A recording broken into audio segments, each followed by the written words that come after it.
wasn't kidding. Today's meal is nowhere near as good as last time. Oh, who knows how long it'll be until we're lucky enough to get that super tasty meal again. It'll only be a matter of time. Forget about it then. We'll just deal with the regular food for the time being. Let's just get out of here as soon as possible. Yeah. But life here doesn't seem all that bad. Yes. Other than the foreman being kind of mean and the work being pretty tiring. You think so, mate? If I had a coupon for every fish who said that. Seems you fishies still haven't learned your lessons from your life up on the surface. If you take things at face value, then by the time you reach a dead end, you won't even know how you ended up on that road in the first place. I like your attitude. I can, let you in on a little something. Everyone's been telling you to just follow the rules and not cause any trouble for yourself. Am I right? But what they don't tell you is that the rules aren't exactly what they pretend to be. The rules for being a prisoner. The truth is, this place has a lot of hidden rules. Huh? Hidden rules? What do you mean? Not everyone knows about those rules, but whether you know them or not, once you break one, you might encounter something even worse than death. Oh boy. Really? Oh, now you're really scaring poor Paimon. Don't joke around like... Of course. And I'd say that just disappearing would be one of the better outcomes. Oh, you mean that if there really are hidden rules, then child's disappearance might have something to do with that? In that case, would you tell us some hidden...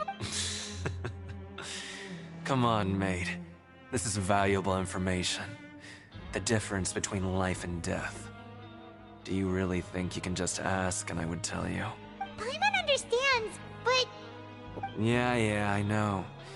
Not like I'm going anywhere. Just come talk to me after you've saved enough. Moreover, you're new fish, freshly caught, and completely out of your element. What'd be the point in even telling you anything before you've gotten a handle on your new lives? Come and find me once you've been here longer. I'm usually around the rag and bone shop. Just call me VDoc. Bye-bye now. He left. Just like that. Huh. Do you think he's just trying to scare us into buying fake information from him? Yeah. It might be a good place to start in our investigation. Hidden rules, huh? But, like he said, we don't have any coupons and we're still not familiar with this place. Oh, there's nothing we can do about it now. Ah, we were so busy talking we almost forgot to eat. Even if it's not the best, it's probably better while it's warm. Come on, dig in before it gets cold.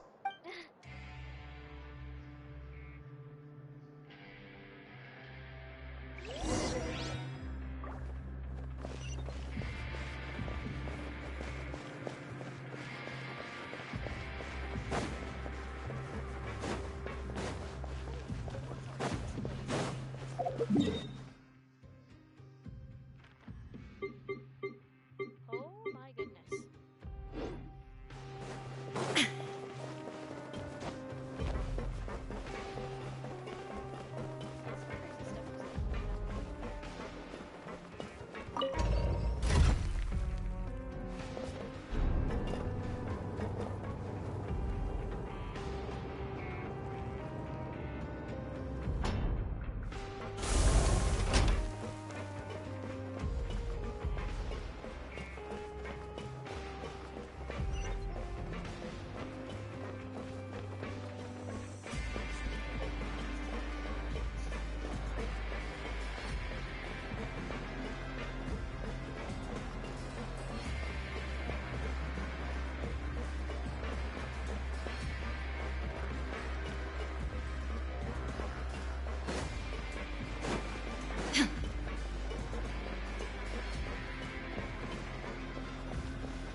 So Paimon just confirmed with the guards that our shift is set for every morning, and we're free to do whatever we want all afternoon. But it seems like most of the other inmates choose to continue working through the afternoon to earn more credit coupons. Oh, and they also said that you can use coupons to skip work in the morning and free up your time. They weren't kidding. Credit coupons really can be used to do anything here.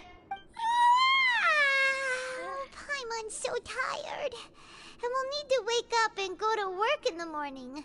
Without any credit coupons, it's not like we can really do anything else. Nighty-night, Traveler. Paimon hopes we can keep making progress on our investigation tomorrow.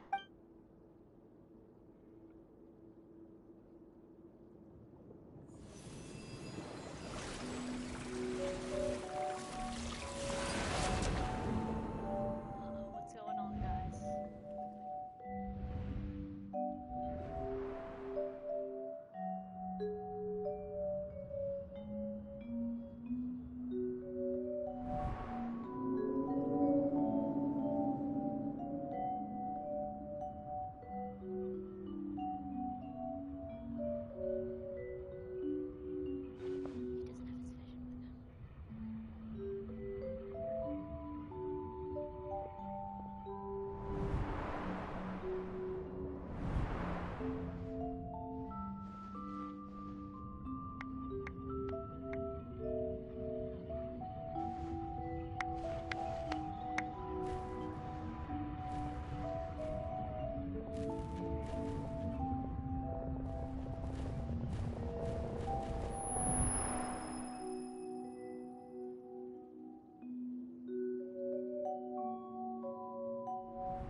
Oh boy. Are you awake, Traveler? What's wrong? You seem to have something on your mind. Did you dream about something last night? Is that even possible? Unless it wasn't an ordinary dream? He gave us his vision, which is why we can see that. Oh, Child's vision! So you had it with you this whole time? Maybe the vision connected Child's consciousness to yours. Maybe I can use this. And our investigation has its first major breakthrough! Good thing you brought the vision with you here. So what did you see in the dream? Do you know where Child went? The dream was a little hazy. Huh. Okay. Well, hopefully it'll be a bit more helpful in the future. What's more important now is that it's the start of another new day as prisoners. Let's do our best to earn more credit coupons. What's the plan for today? Let's go! It's time to start working. If that guard Fielding catches us skulking about, he's sure to give us an earful. Things are getting interesting, guys.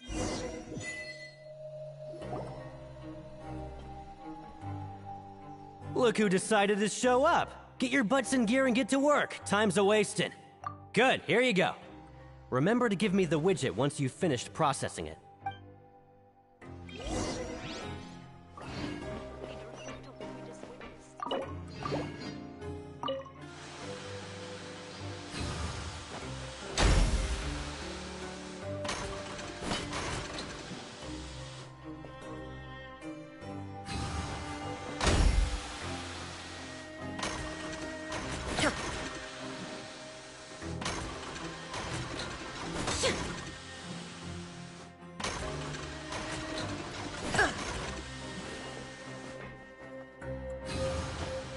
Alright, finished!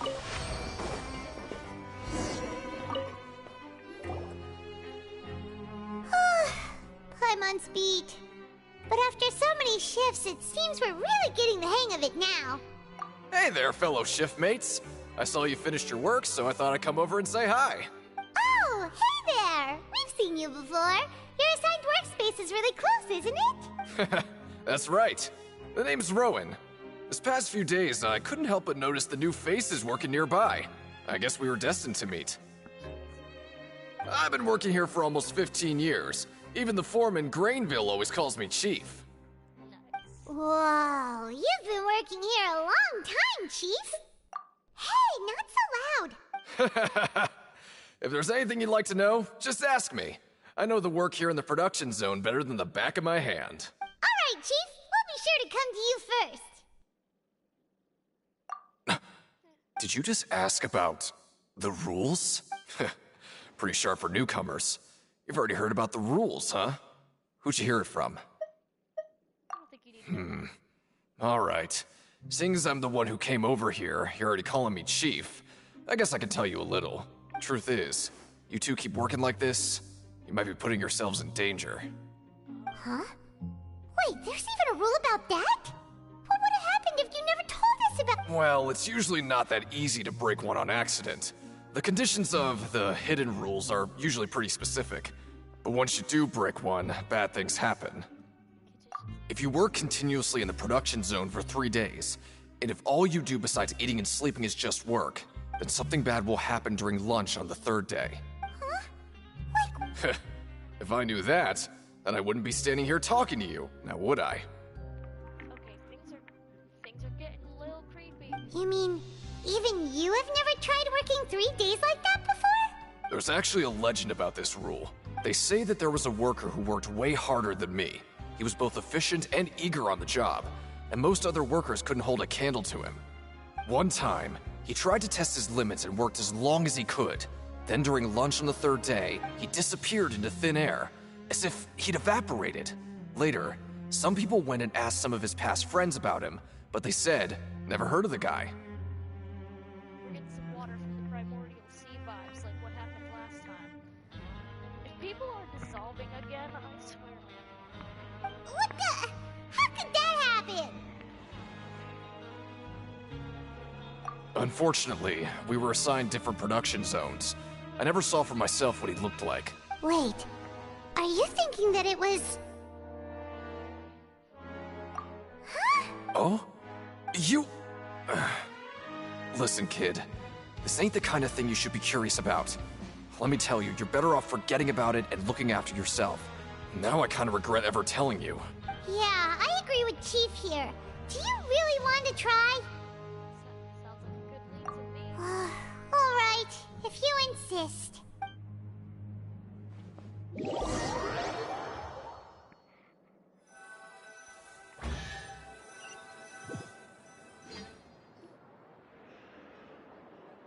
Oh, just a regular meal set. Guess Paimon shouldn't get her hopes up. Kinda cute. What would you like to do this afternoon? Interesting. Knowing child, he must have been there all the time.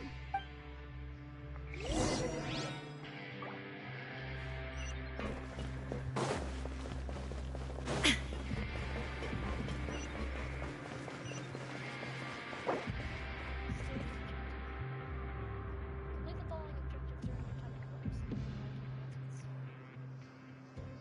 While working this morning shift, apply continuous working shifts.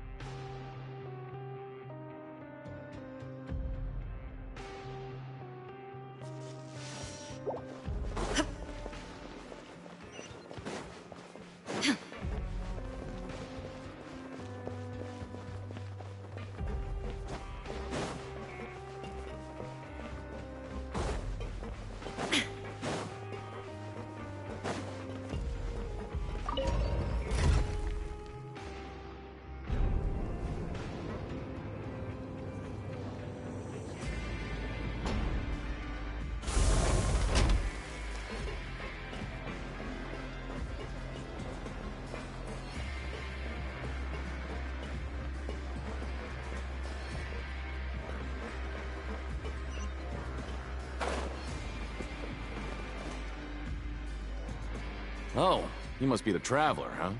Sorry, mate, but competitors as strong as you are prohibited from participating. I don't make the rules, mind you, but I was given very specific instructions. Even convicts value their lives, don't they? I hope you can understand. But we have a game here that'll let you show off your strength, and you'll even earn some credit coupons in the process. What do you think? Interested? And if we lose— Of course. That's the cruel reality facing every— Okay, great. The targets in front of you will pop up one after another. You'll need to hit the targets in the same order that they popped up. If you can complete a few rounds in a row with no mistakes, then you'll win credit coupons. But the second you mess up the order, you lose. Game over. The game costs 300 credit coupons to have it go. So, You up for it? Thanks for your patronage, mate. Now, let the game begin. So I feel like we reflect on what's happening here. Okay, do your best to hit the targets, just like Colin said!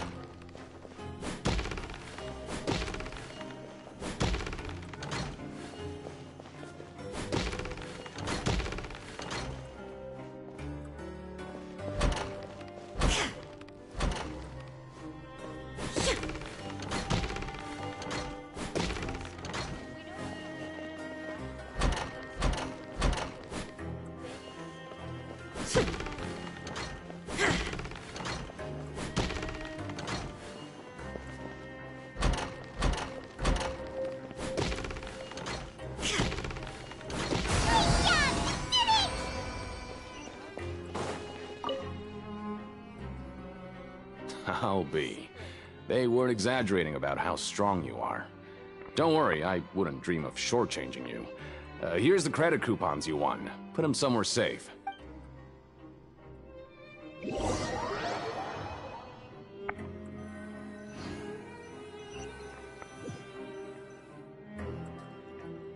we had a productive day. Hope we can make even more progress tomorrow.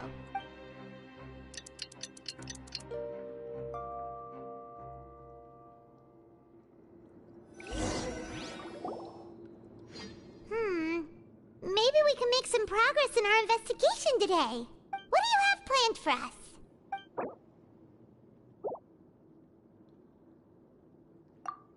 Let's go!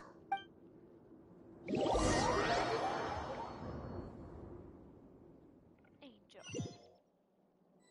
I have my bird is over there. Look who decided to show up. Get your butts in gear and get to work. Time's a-wasting. I would like to apply for 3 Oh? What's with suddenly wanting to work so hard? You need coupons that badly? Sure. Let's just say we really want to test our limits.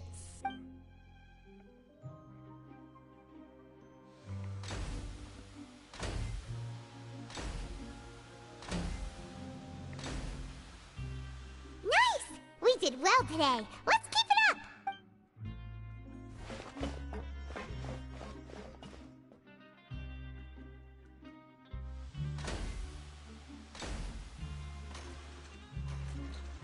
Ooh, Paimon's had it. Who knew that processing these widgets would be so tiring?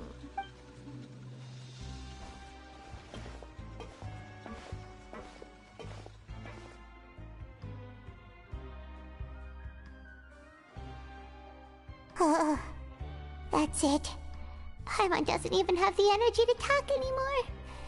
Is it time to eat yet? Jeez. Poor Paimon.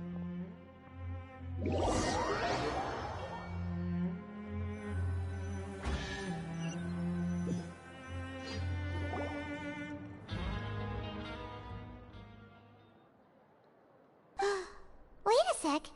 Now that Paimon thinks about it, haven't we been working non-stop for 3 days now? And now it's lunchtime! You're just realizing that now? Oh, Paimon feels a shiver going down her spine. What's going to happen? But it doesn't seem like anything's changed at all. And we made it to the coupon cafeteria safely. Are the so-called hidden rules only a rumor after all? Paimon, I love how you're shouting this in the middle of the Fortress of Mirapide. We're on a secret mission. You should shush. Well, there's no use to just guessing all day. Paimon wonders what we'll get today. Maybe we'll get the super lucky meal. Wait, what? What in the world is this? What's with Paimon's food? And yours is the same.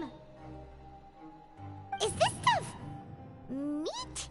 But it looks and feels so bizarre. What kind of chef would make food like this? There's something wrong with this. What do you think is going on? Is this the bad thing that Rowan was talking about? No, stop right there. Paimon gets what you mean, just don't say it. Hey, isn't that Woolsey over there? He must have made the food, right? So let's just ask him about the food and be done with it. Hey, Woolsey, have a moment? What is it? I'm about to go report the numbers for today's free meal, so you'd better make it quick. It's about the meat in our meals. Look, does it seem normal to you? The meat? Oh, that. Looks perfectly fine to me. Totally normal. You better hurry up and chow down. Something sus is happening here, guys. How could this be fun? Hey, don't leave! You barely even looked at it! Hey! Ugh, what should we do now? Wolsey wouldn't even give us the time of day. Is he trying to hide something? Yeah, looks like we have no other choice. Paimon was positively famished a minute ago, but now she's lost her appetite. What would you like to do this afternoon? Yeah, Paimon felt like some of the people here were a little strange the moment she saw them.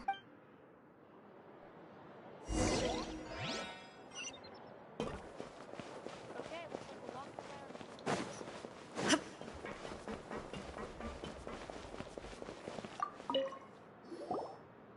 Oh, hello. You two are the ones who were with His Grace. No need to be so nervous. Sorry, I couldn't help but think of His Grace once I saw you, and I... well, it's hard to say. Maybe I am. He's got a very overwhelming presence. It makes me feel like I'm just some insignificant little bug. Wait, seriously?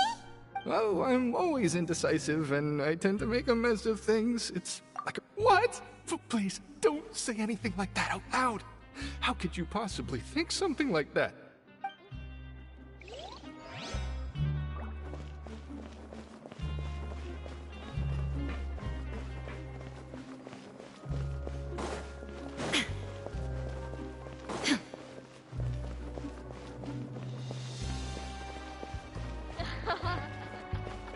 That's what I thought of too.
Jeez.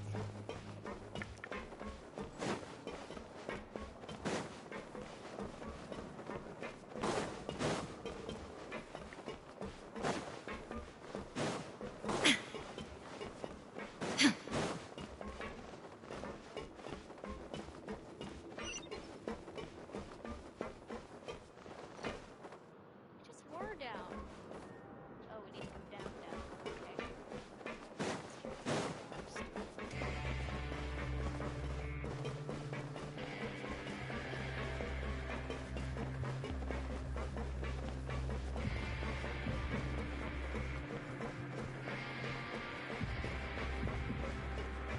Oh, hi, Lynette.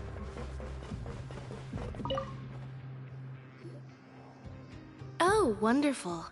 I was worried that you'd be busy trying to earn credit coupons all the time, but it seems like you haven't neglected your investigation work after all. Paimon likes having more coupons, but no one wants to work all the time. Have you also been investigating the area, Lynette? No, I was just slacking off, and you happened to catch me. My brother is still obsessed with anything remotely related to the Forbidden Zone. But knowing him, it won't be long before we get more leads. Oh, before I forget, this is for you. Huh? Credit coupons? Why are you giving us these? I've been here longer than you, so credit coupons aren't a resource in particularly short supply. What is in short supply are interesting people to talk with. Aw, that's so nice of you, Lynette. We'll be here to make good use of these coupons then. Thanks a bunch!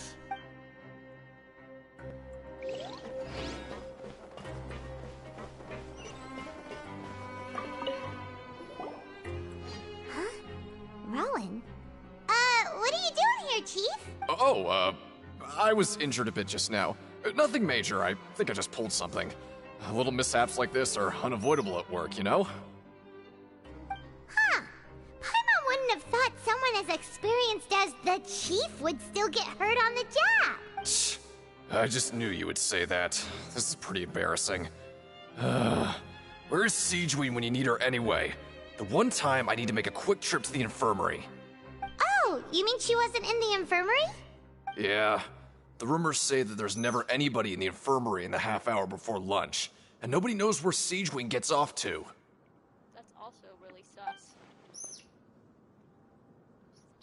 But she's always obsessed. Huh.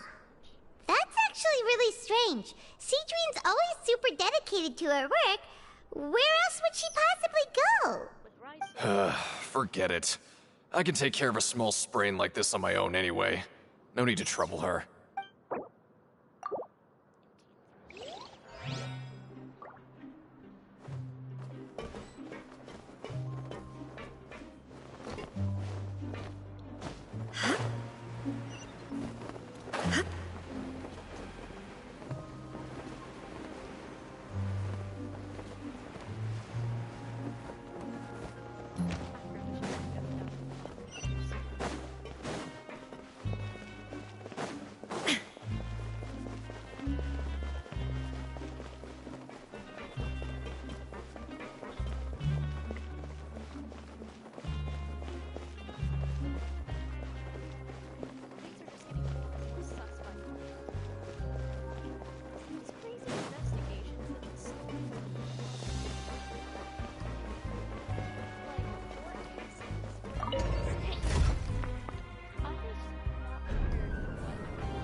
Looks like a research notebook.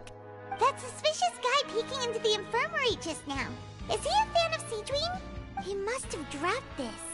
Let Paimon read it real quick. The Melusine perceive the world very differently from humans. There are significant deviations. As a result, their sense of aesthetics and beauty is also very different from that of humans. This must be taken into consideration when giving gifts. Ooh, this all sounds pretty serious. He sure did his homework.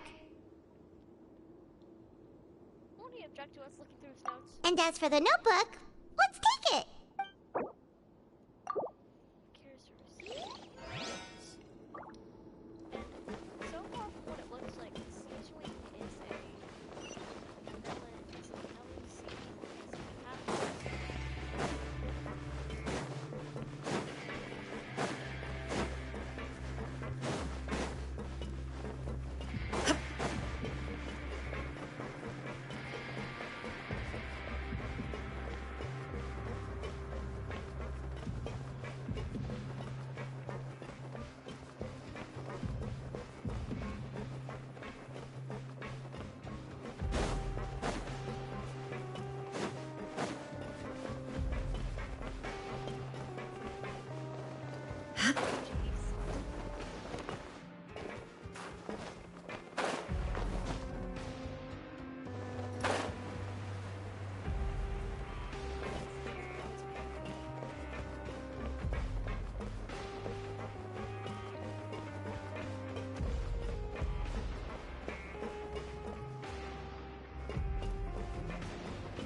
Hey! It's the Traveler and Paimon! Oh, so you remember our names now? No need to tease me, okay? I won't trip on the same step twice. Listen, I feel ashamed about last time. Thank you for praising me in front of His Grace. Here are the extra credit coupons he gave me. I'd like you to have them. Huh? No, we couldn't take them. They're your reward after all. But when I was welcoming you, I didn't do anything but give you the stink eye. Come on, I insist. These coupons are nothing compared to getting the attention of His Grace. I won't take no for an answer.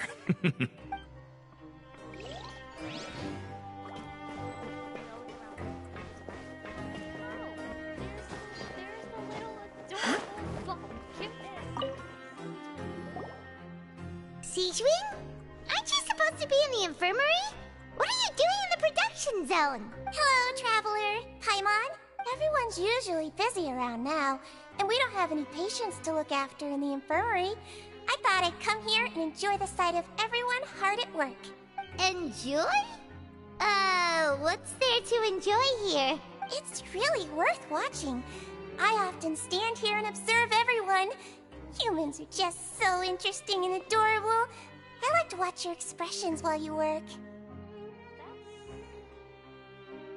adorable and kind of creepy. Are you talking about pets or people?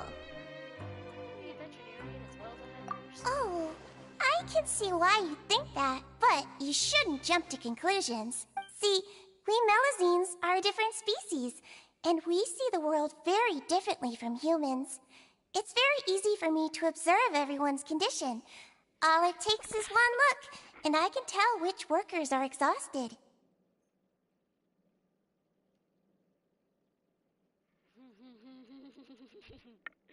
I'm sorry, I just looked at the chat. I am never playing that game on stream.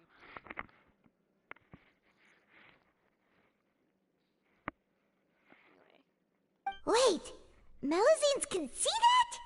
Huh. That does sound useful for being a nurse. Yes, running around tending to everyone's health is very fulfilling. But I'd much prefer it if you're all happy and free from exhaustion and pain in the first place.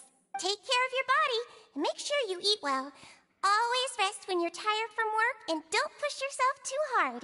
She's so adorable. I love her. We'll definitely take care of ourselves. Thanks for the reminder.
You want to stop investigating and go rest? Okay, you should rest up. We'll be back at it tomorrow. So after working a few days straight, we got some strange meat in our lunch. What was that all about? Has our investigation turned up anything useful recently? Really? Then it looks like that part of the investigation has hit a dead end. Well, we'll keep searching for more clues tomorrow. Good night, Traveler.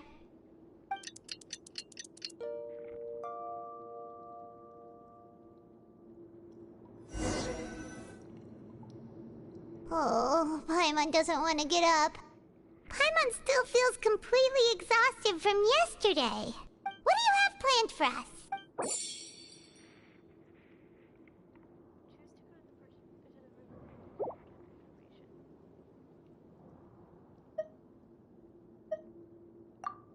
After working here so long, but doing the same thing all the time can get... Yeah, it's good to...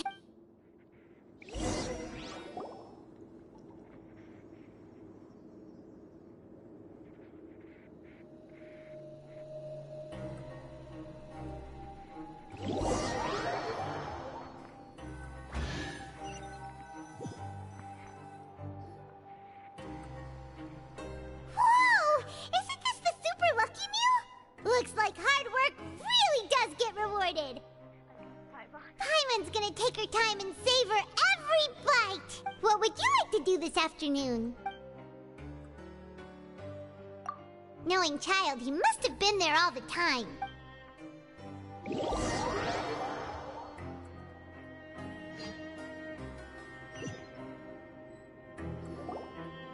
Oh, back for another try? I hope you brought enough credit coupons this time. All right, then get ready to play.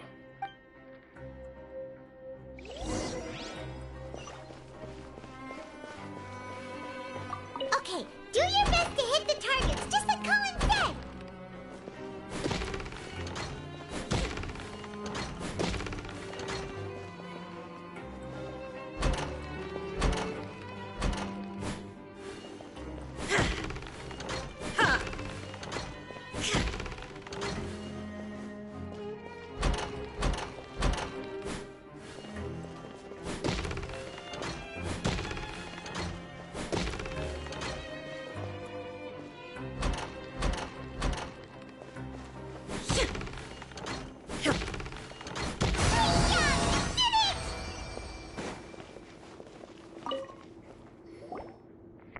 Your strength really shouldn't be underestimated. Now I get why you're prohibited from participating in any official fights. Nobody who values their life would be willing to get in the ring with you. However, you two haven't tried betting on the outcome of a pancration match yet, have you? Just go talk to Rusimov. Buy a ticket for whichever fighter you think will win. There's a big payout if the fighter you support comes out on top. But we don't know anything about the fighters. How can we possibly know who to support? That's normal. Just watch a few matches and get a feel for the fighters. It won't be long before you can pick winners in your sleep. He's got a point. Why don't we give it a try? If we have enough coupons, we could probably bet at random until we figure everything out. Huh. Bet at random, huh? Well, how should I put it? It's not like you can't do that, but I'd advise you to give it some more thought first. Huh? We shouldn't get too carried away. What's the problem? What? I never even picked a boxer before, and you already know about the rules? You're not just strong fighters. Seems you're pretty perceptive, too. Might as well tell you about it, since you already know that much. Plus, I think you've got the potential to be one of my greatest customers. I think I can let you in a bid. Besides, I don't want to risk ever losing a customer like you.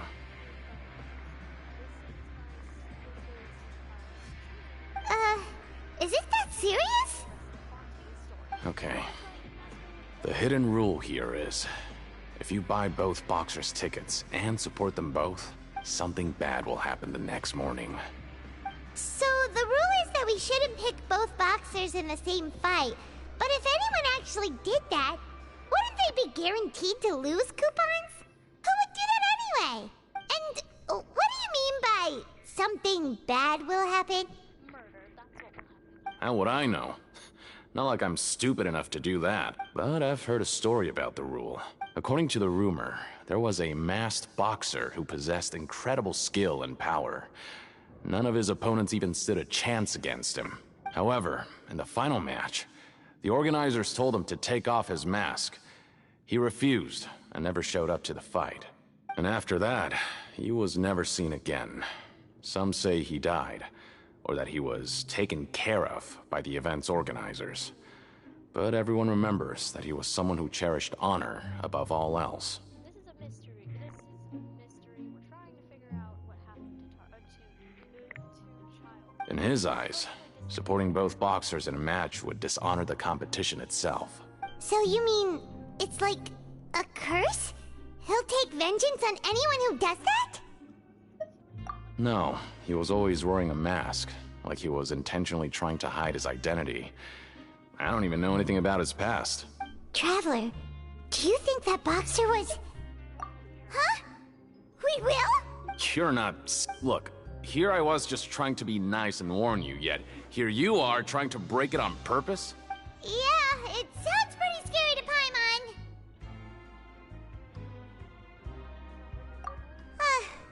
Seems you've made up your mind. Just be sure to protect Paimon, okay? Betting on both fighters will set you back about 3,000 credit coupons. We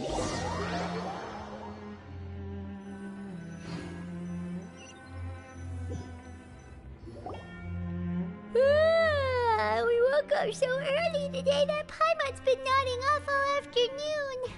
Good thing it's finally time for bed.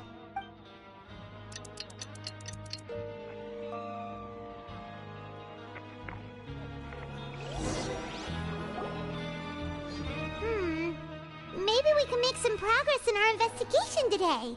What do you have planned for us?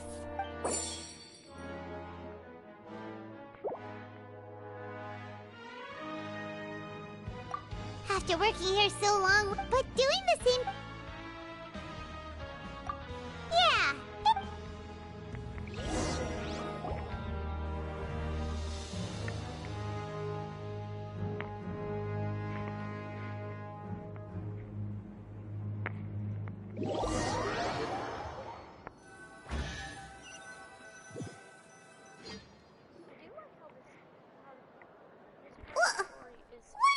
Garbage.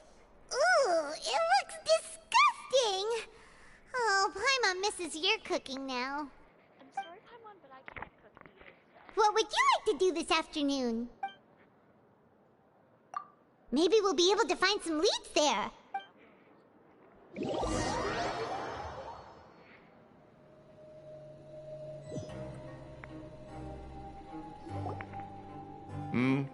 Are you two here to buy tickets? Better be quick about it. Another match is about to start. Who are the boxers in the next round? We have the reigning champ, Le Grappler, versus a contender from the Eastern Prison Block, Demon Horde. Are those their nicknames, or did they choose those names themselves? Either way, super weird. Since you're new around here, I'll help you out and give you a little suggestion. Even though Le Grappler is the crowd favorite, Demon Horde is a first-class dark horse with incredible potential. Anyway, for this match, I recommend that you pick... Huh? For both fighters? I can tell you're new to this, but maybe you don't quite understand the rules. Oh, no need. All right then. Yeah, we got it. Just shut up and take our coupons.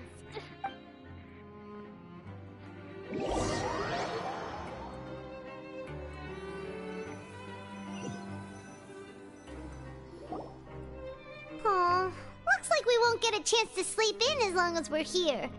Let's get to bed early.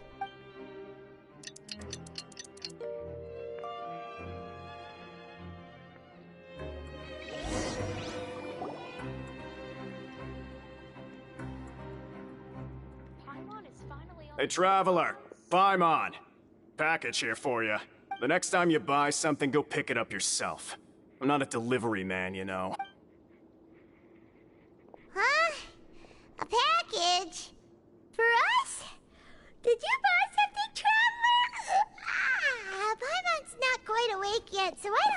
take a look. Ah, right! Yesterday we broke the hidden rule and bought tickets for both boxers. Oh, maybe this package is the bad thing that Colin said would happen. Paimon suddenly feels wide awake. Wait, maybe let Paimon go hide somewhere first. Just call Paimon after you opened it. Hey, wait! Paimon's still here! Don't open it! Ah! Huh? What is it? Are you okay? Let Paimon take a peek too. Oh, it's just a small bottle. But the color of the liquid inside looks so wrong. Almost like... And the liquid in the bottle already obviously looks like blood. Alright, that's enough of that. No need to say it out loud. Paimon already knows what you're trying to say. I'll give it a taste. Ugh, no way. Get that stuff away from Paimon. I am such a freak. It's just chock full of strange happenings after all. Paimon thinks we shouldn't open the bottle until we figured out what's going on. Just trust Paimon on this one, okay? Strange blood-colored fluid. What do you have planned for us? Though it feels nice to slack off a little, less work means less coupons. Let's make the most of our morning.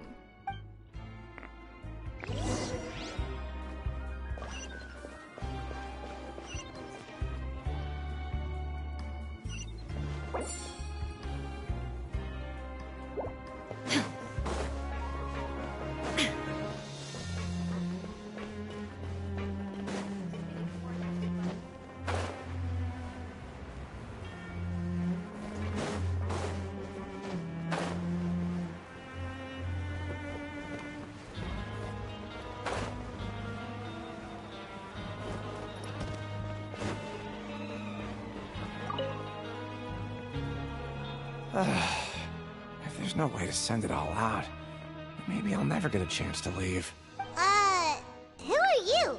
We've never seen you before, and you don't look like a fellow convict. I'm not! Of course I'm not. Please, don't mistake me for a criminal. I'm a good, law-abiding citizen. Then what are you doing here? You sure seem anxious about something. I'm a promoter for Fontico, and I'm usually responsible for promoting our drink products. I thought I could complete my task here quickly and return to headquarters, but I've been here way longer than I anticipated. Oh, a promoter from Fontico? So what kind of problem did you run into? I'm so upset. It's all because of that Duke. After discussing the company's promotional plans with him, he told me outright that my project was worthless. However, in light of our long history of successful collaboration, I still tried to patiently explain the details. However, to my surprise, he just cut me off while I was speaking. Let me take a moment and recall his exact words.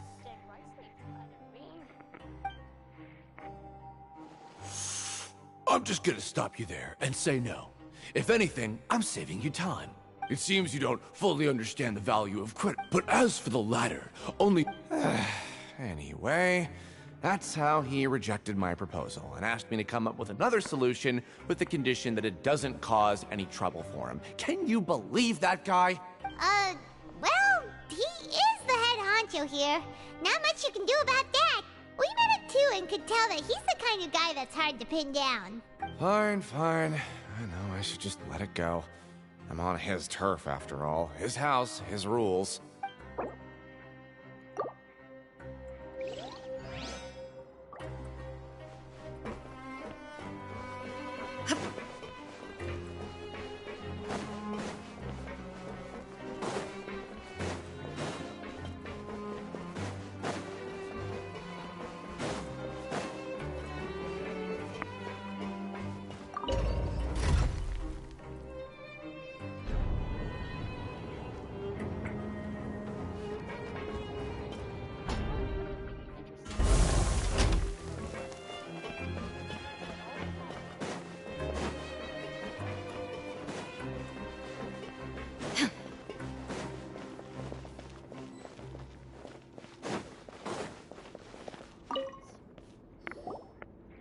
Hey, I heard you crazy fools really did it.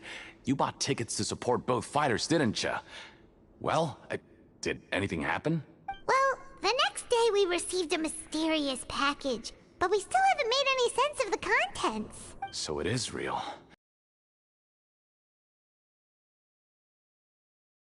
Still okay? Wait.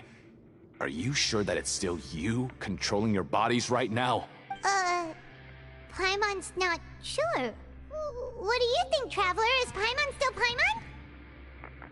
Oh, okay. Well, that's good. Yeah, you two don't seem to have changed at all. But I wouldn't let your guard down just yet. Still, I didn't expect you would actually do it. You'd actually throw away coupons like that just to satisfy your curiosity? Even if we bought tickets like everybody else, it's not like we could hope to earn any coupons. When it comes to things like this, it's always the organizer who makes the real profits. Hey, just what are you trying to imply? The Pancration Ring is an honest business, and we really don't make much from selling tickets. We make so little that even the current tournaments can only be held thanks to funding from the producer of Fanta.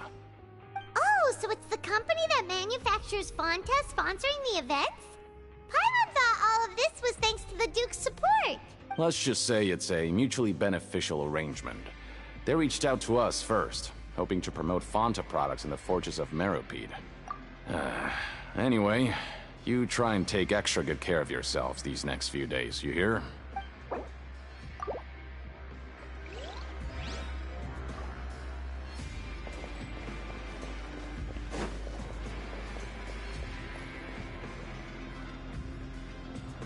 Hey, what are these papers scattered all over the ground?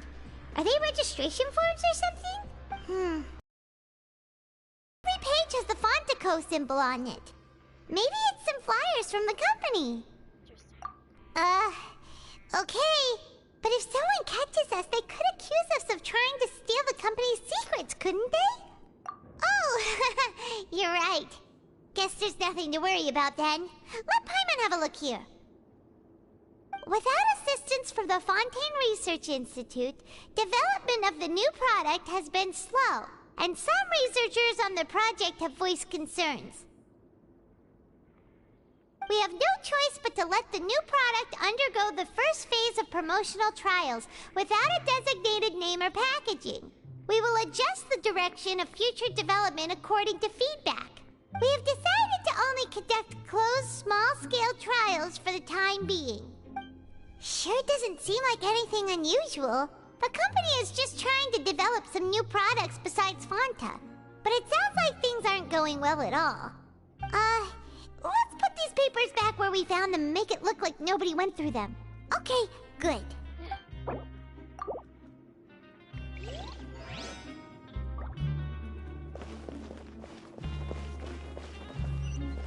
Time to show me what you got.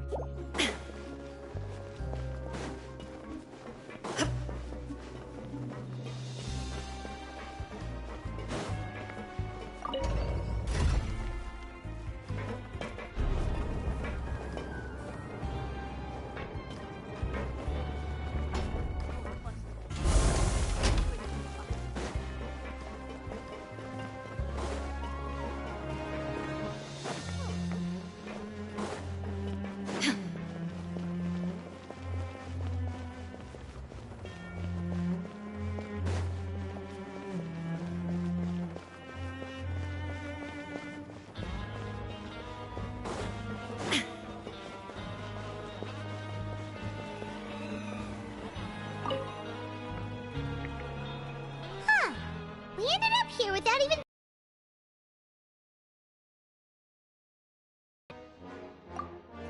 Alright, but remember that we bought this time with coupons, so let's make better use of it next time.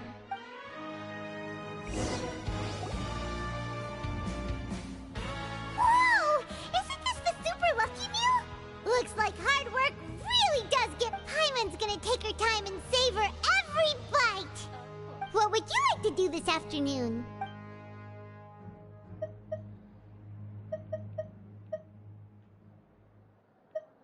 After working here so long, but doing the same... Yeah,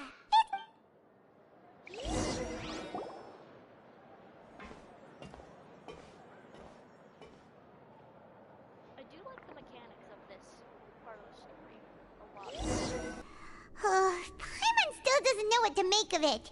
Do you have any ideas, Traveler? Really? Well, 2 of the hidden rules. Paimon didn't think this prison would have so many weird things going on. We'd better pick up the pace with our investigation, otherwise we'll never get anywhere. Yeah, let's skip work for now and put our time to good use.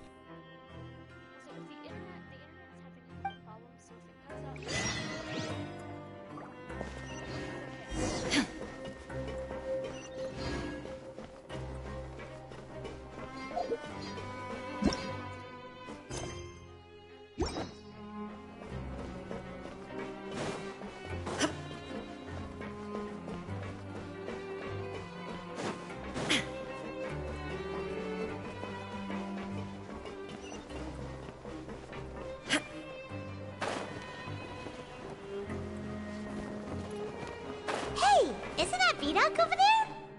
Huh.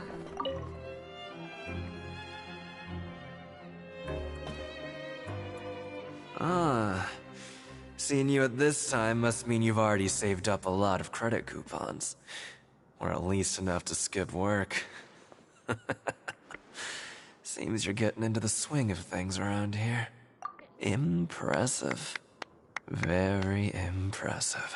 So, now can you tell us about the hidden rules you know? If that's what you want to know, I guess you couldn't have come at a better time. Huh? What do you mean it's a good time? Leonid and those other pesky broke urchins have all gone to work in the production zone. I wouldn't want them listening in without paying up. We get it! Just tell us already! So, you know those pipes that make strange sounds? Don't ever, ever go near them at night. Even if you manage to avoid the guards, you might find something even more terrible there. I will say this guy's voice actor is very, very good at sounding ominous. Something even more terrible? Like what? A group of cannibals. Whoa, okay, we're going that way. They have never just flat out taken that route. Okay. Cannibals? In the Fortress of Meripede? Well, this just escalated. This went from like 50% to 100. Whoa. Oh my god. But I agree with everyone in chat right now. We're going that route then.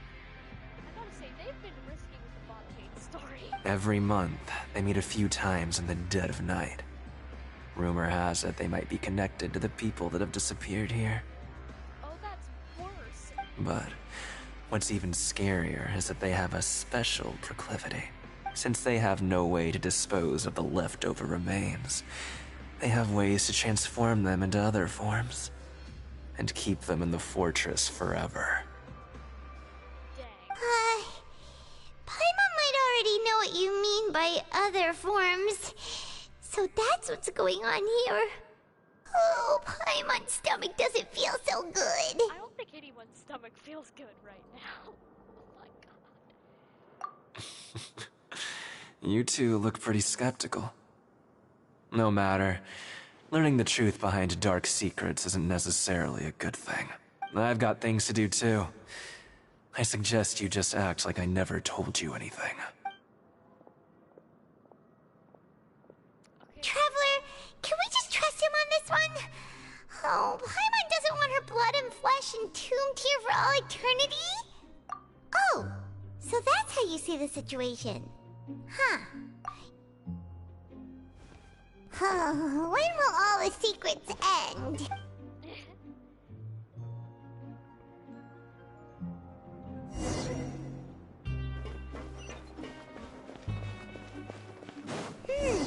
Vidocq isn't here.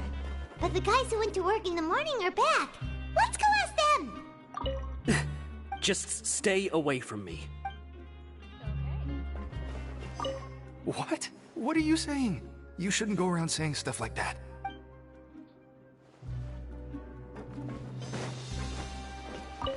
What are you talking about? Listen, you should keep your nose out of other people's business.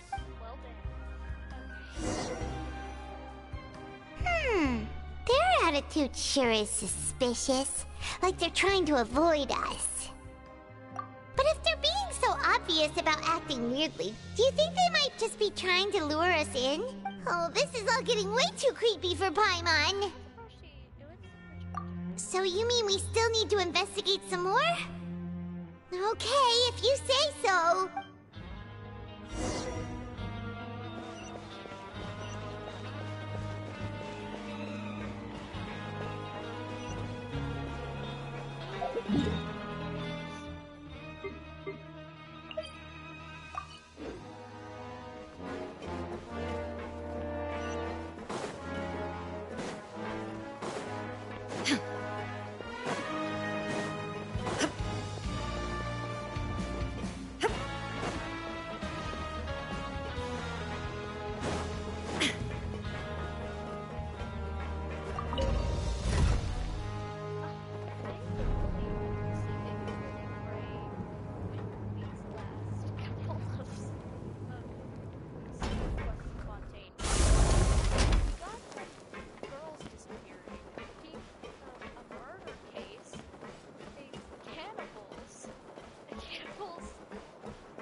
Fielding? What do you want? Criminals like you ought to be working right now. Catch my drift. We just want to ask you a simple question. Have you ever discovered anything odd during your nighttime patrols? Why are you asking about something like that? Whatever happens at night isn't your concern.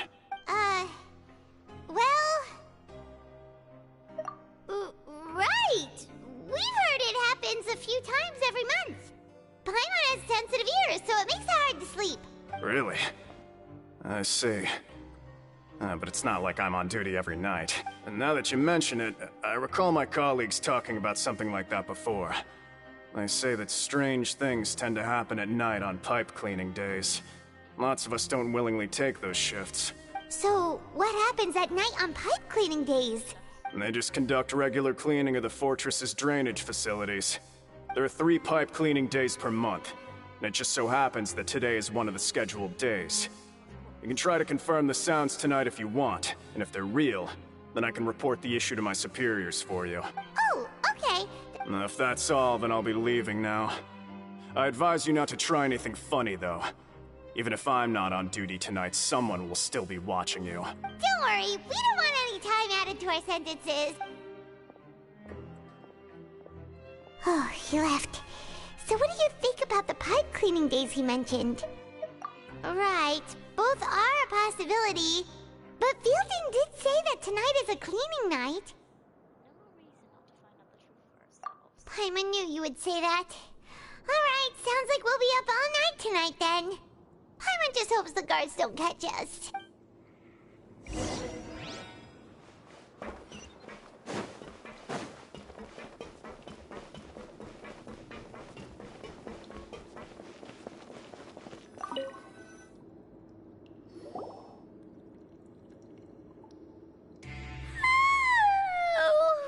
I'm so tired. But we can't sleep yet. They'll be cleaning the pipes tonight, so it's the perfect chance for us to investigate. You just need to wait till everyone's... Whatever. Just be sure to wake Paimon if she dozes off. Paimon's worried something might happen if you go alone. Huh? Traveler? Did you fall asleep already?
Traveler, come on, wake up! Oh, it looked like you were just peacefully sleeping to Paimon. Well, what did you see this time? Really?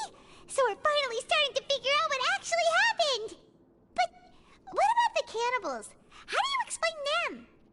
I'm sure we'll find out soon enough. Okay, well it's about time for us to get moving. Just be careful to avoid the patrolling guards. Soap stealth mission. Wanna play this like a game of Metal Gear Solid.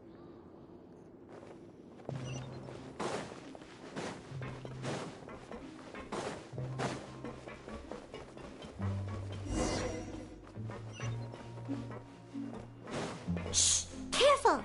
We'll get in trouble if the guards catch us.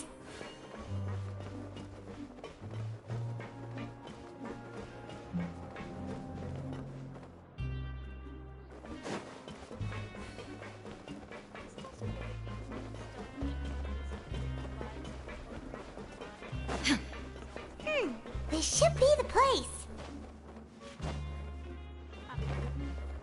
The wind rises.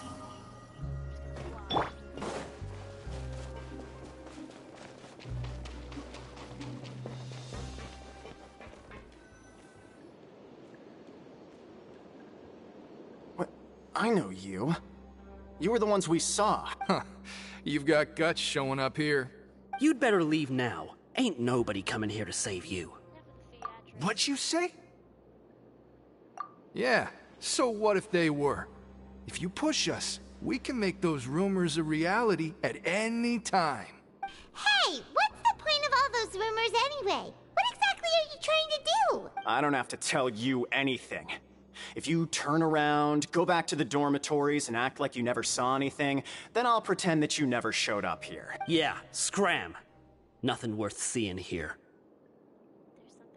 Huh? What is... Isn't that exactly what Boss said when he left? Hey, do you know our boss? Whoa. We had no idea our boss was such a big deal. He always kept his identity a secret. So, did he have you come here to find us? Oh, so your child's crew here? Seems like he had no problem fitting in. We're the only ones who heard him say those words when he left that night. So, unless he somehow told... All right. I guess that's proof enough for me. I believe you. Wow, those dreams of yours sure come in handy. We gave him the business for a while, and would always give him a hard time when he first came to the Fortress of Meripede. But here in the fortress, the strong will always earn respect. He was working the longest hours and racking up wins in the Pancration Ring. You could always see how amazing he was, even when he was teaching us a lesson. So eventually, we all decided to follow him. But one day, he suddenly told us that he had to find a way to escape this place, no matter the cost. He said it was because he heard that call again. And as his crew, if the boss wants something, then it's our job to get it done. So, we got to work, and used the hidden rules that were here to make up and spread the rumor about the cannibal rule. We just wanted to give him a better chance of escaping on a night after the pipes had been cleaned. Oh, thanks to your rumor, nobody would want to come anywhere near here, prisoner or guard. Wow, it sure is easy to exploit people's fear of the unknown. But has a child already escaped? Why are you all still coming here after pipe cleaning day? Because as far as we know, the pipe he went into isn't actually an exit. It should be a dead end. It leads to an abandoned factory area, and even if there were a way to escape from there into the sea, we're still way too deep. No one could ever reach the surface alive. But Boss still insisted on going in. It's like he was obsessed about it.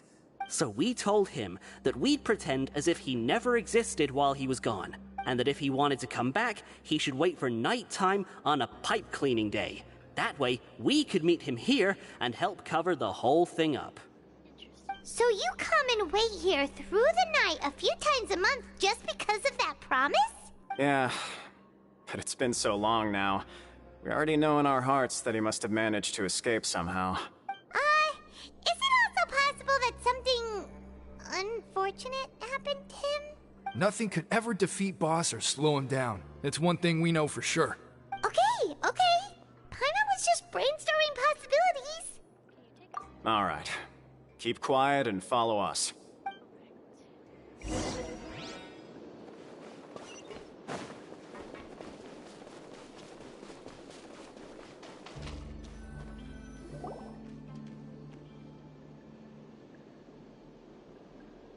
The way up from here has been sealed off. It's impossible to get through. Boss left by going down from here. It wasn't full of water at the time. Later, we came back hoping to have a look. That's when we found out it had been completely flooded. It's impossible to navigate unless you're an extremely skilled diver. Do you think Child got trapped by the water? Not likely. We all know that Boss was an incredible swimmer. Really? Then have him come investigate. It's getting late. We should leave before the guards come this way. Yeah, we learned a lot about what happened to Child here. Let's get going!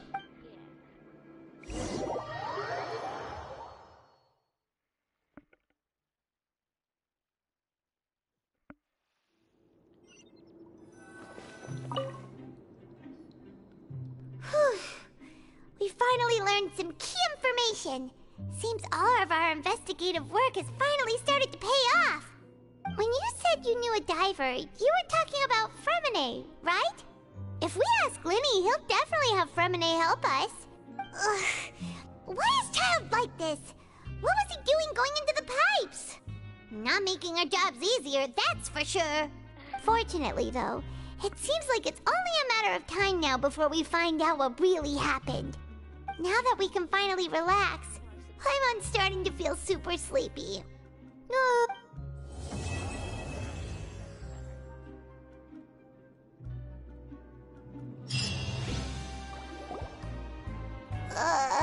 It's morning already? Paimon still needs more sleep. Huh? Wait, look over there! Isn't that... It's one of Linny's cards! Let Paimon see what's written on it! Maybe you haven't heard, but today is the monthly free day.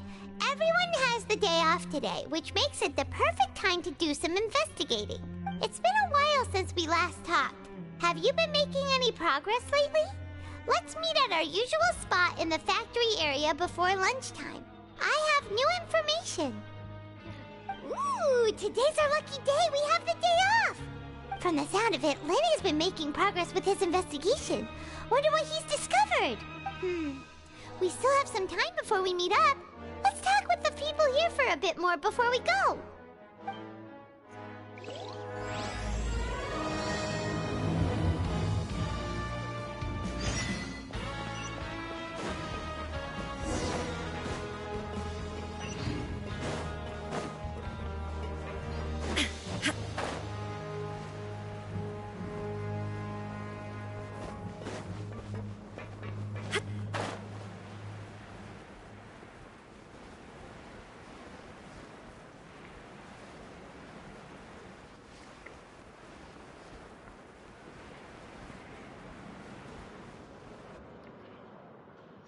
Hey, you over there? Yeah, you! Say, do you like playing card games? You know, like Genius Invocation TCG? Even people down here play that game? You TCG players are like mint in the wild, literally sprouting up everywhere. Hey, come on now. What's wrong with finding fellow Invocation aficionados? Anyway, care to join me for a game? All right. But why would you be looking for people to play Genius Invocation in a place like this? Don't people usually come here to fight? Whether you're throwing down cards or throwing punches, it's all a competition, isn't it? It's all the same in my eyes. There are lots of card players here in the fortress. When I saw you, I immediately thought, hey, even outsiders from other nations play cards. So I came over to say hi. Sure. Great! Since you've been here longer than us, you need to flex your seniority a little bit, right? Maybe you could start by telling us newcomers some stories about this place. I thought you would have already heard everything by now. All right, then. Did you have anything specific in mind? Or do you want me to just pick a topic? Why don't you pick? We'll let you know if we've heard it already. All right. Have you heard any strange rumors since you've arrived? Then, did you know that there are some people who are always gossiping over in the corner? There are two guys who are always skulking around in the corners of corridors gossiping. The bigger guy is Quisto, and the skinny one is Lavaroon. People call them the Bombshell Bros.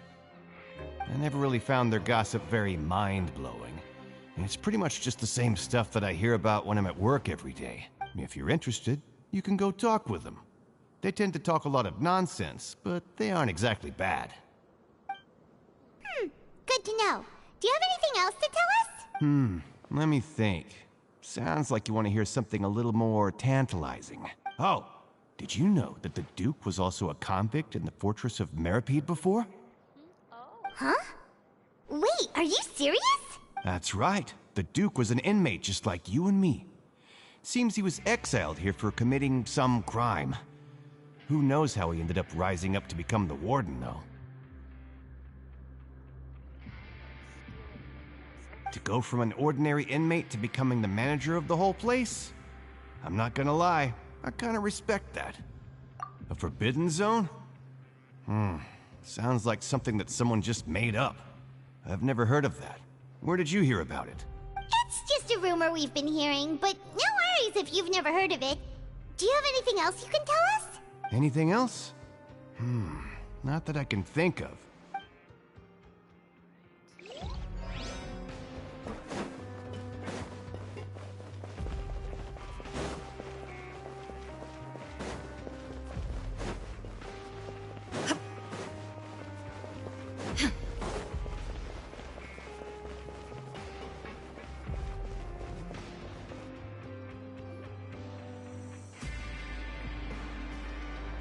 Look!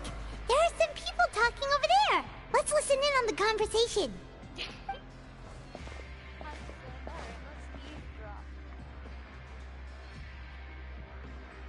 If you ask me, those pompous parasites on the surface act like they're all a bunch of aristocrats.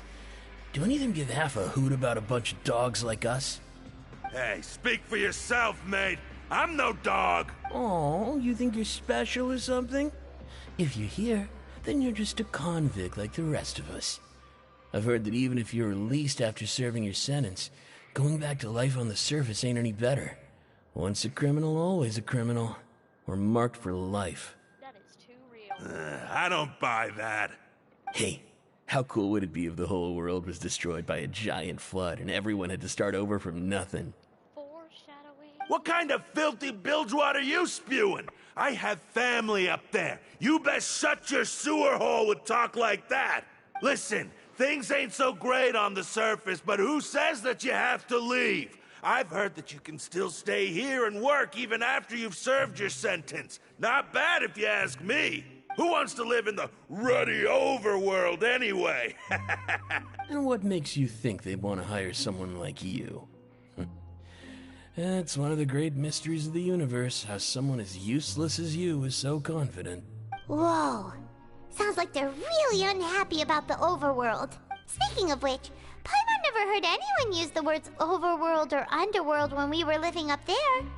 Is it only something the inmates down here say? That's true.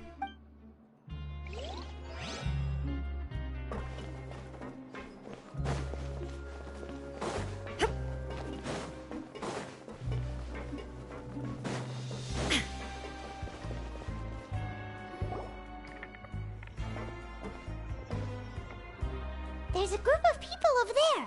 Let's go listen in. So I said, that's not a faucet. Hey, who are you two? Why'd you come over all of a sudden? Oh, sorry for eavesdropping. Sounds like you were talking about something private. What's the matter? They're just looking to join in on our fun, that's all. Hey, don't pretend like it's okay for them to just interrupt us like that. Fine. You're lucky we don't mind extroverts that much. You hear that, Quisto? We're nice! Your expressions tell me you're looking to hear some juicy info, am I right? But before that, it just so happens that I know you two. Really? Are we that famous? You're kidding. How often does anyone get a personal tour led by His Grace himself? Practically everyone was talking about it. Word has it that you also caused quite the kerfuffle.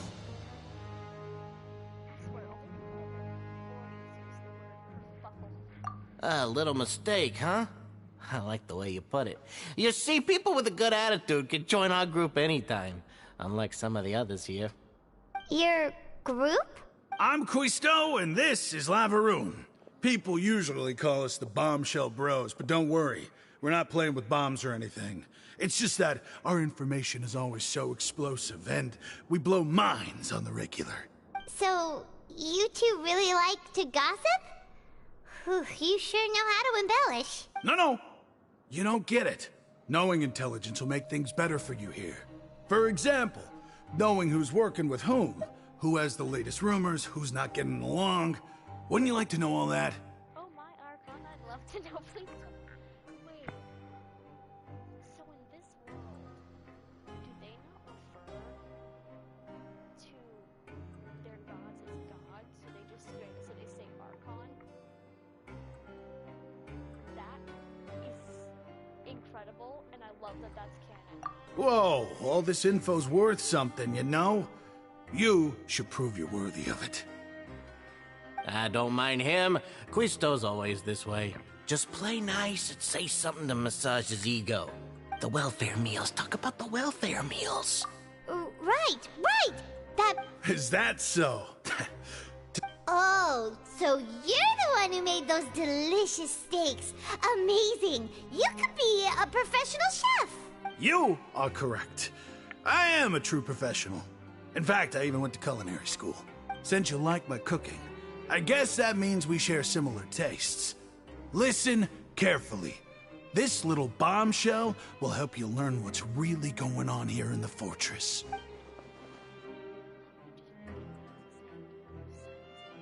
Listen, kids. The power structure within the fortress is quite complicated. The overworlders couldn't care less about us down here. We're basically dogs to them. You've already met the one person here you should never cross, the Duke, Risley. He knows more than you think. And if he doesn't care about something, then he often doesn't bother dealing with it. Those who have the Duke's attention get all kinds of special perks. Even better treatment in the infirmary. I know who you mean. It's that Jurier character, right? I don't think there's anything useful about him at all. Why does he visit the infirmary practically every day? Is it normal for anyone to be going in and out of there so often? If you ask me, he's just faking it to get out of work. That's the guy who's using the Millicene book to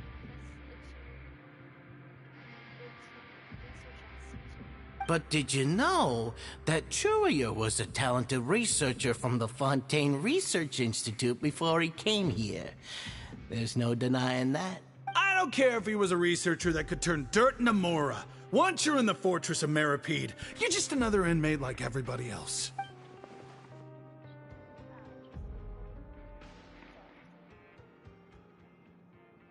Speaking of which, the last time I saw him, he was passing by the corridor with Lorvine. I also heard they started arguing in the library and got into a fight, right? Guess that's just how terrible of a guy he is. You mean he hit a woman? Wow, I never imagined he was that bad. But that Lorvine's also quite the odd one, you know? She's always gabbing away, got into a fight with a man, and she also got sent to the infirmary. Come to think of it, I always see her going to the sick bay every couple of days, too. Wait a second. You don't think? Do you think could it be that they're secretly meeting there to go on dates? But it's really hard to imagine. After all, I do remember seeing Lorvine beat Jurier to a pulp that one time. And we might be overthinking things.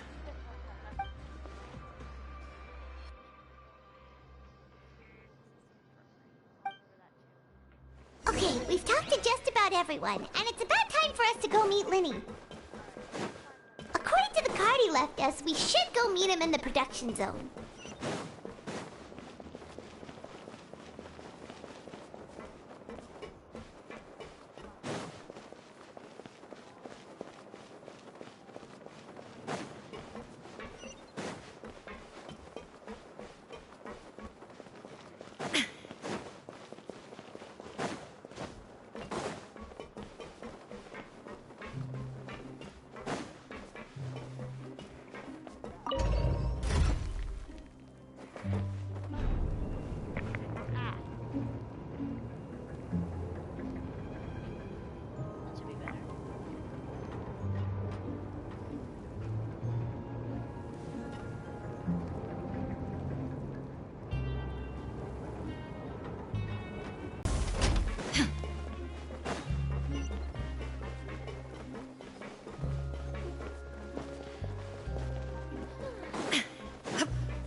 There he is.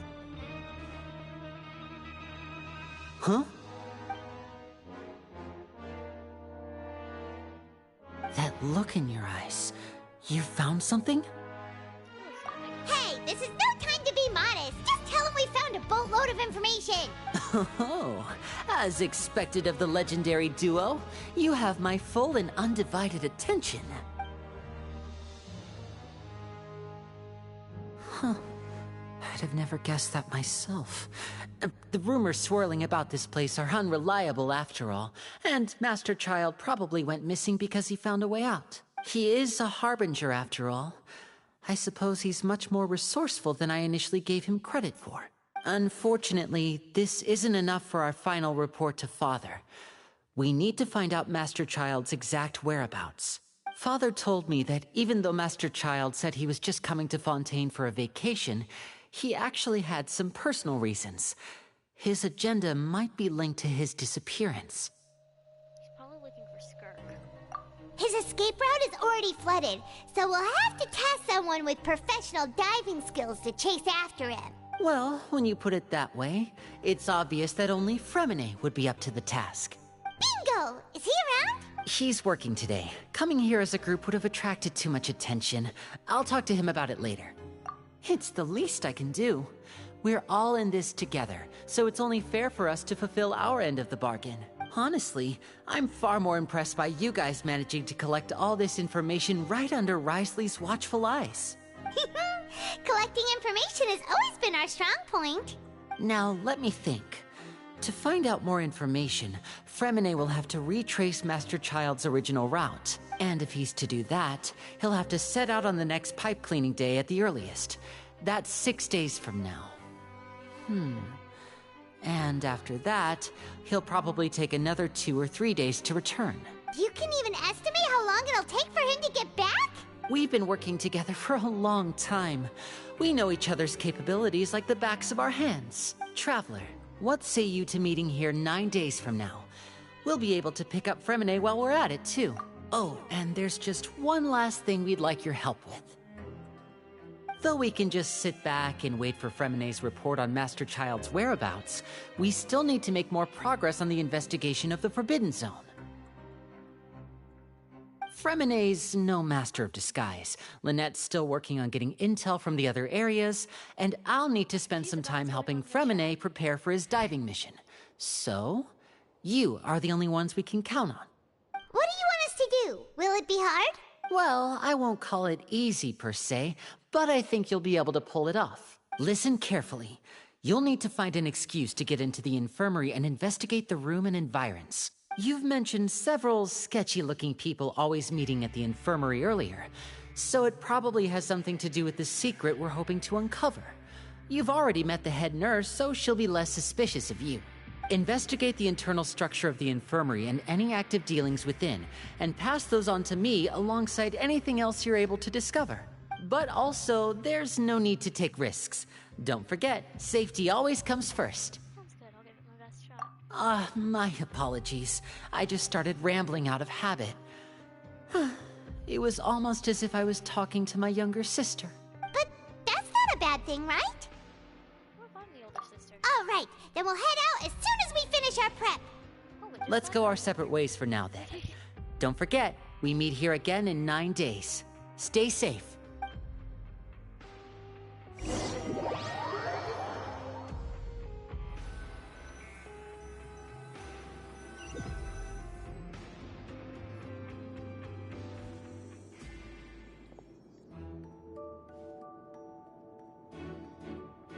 Hey, stay here for now. Paimon will take a peek.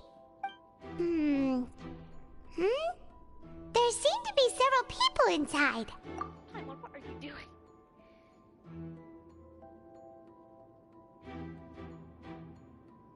Right. I feel like It's not impossible.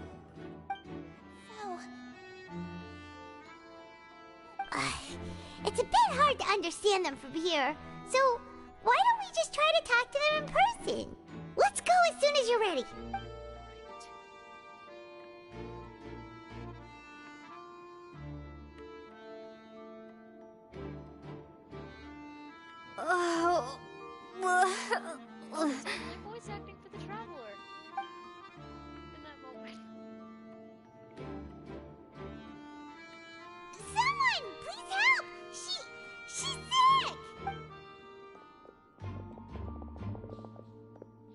Are you okay? Oh my! What's wrong, little one? There's no need to panic. Take a deep breath before you begin. Sweet.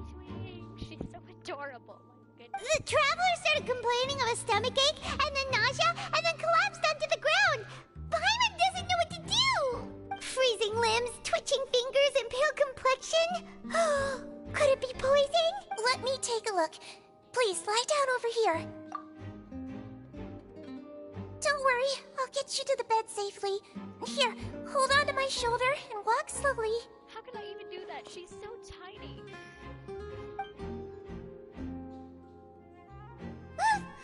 You can do it, traveler. Don't apologize. You're sick after all. Now, please relax. I'm just going to do a preliminary checkup on you.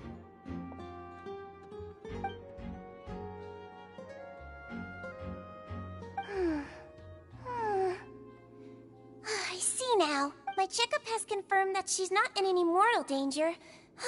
That's our worst fear out of the way. Eh? Oh, that's good. I'll continue my diagnosis of the patient now. Please, relax and take a deep breath.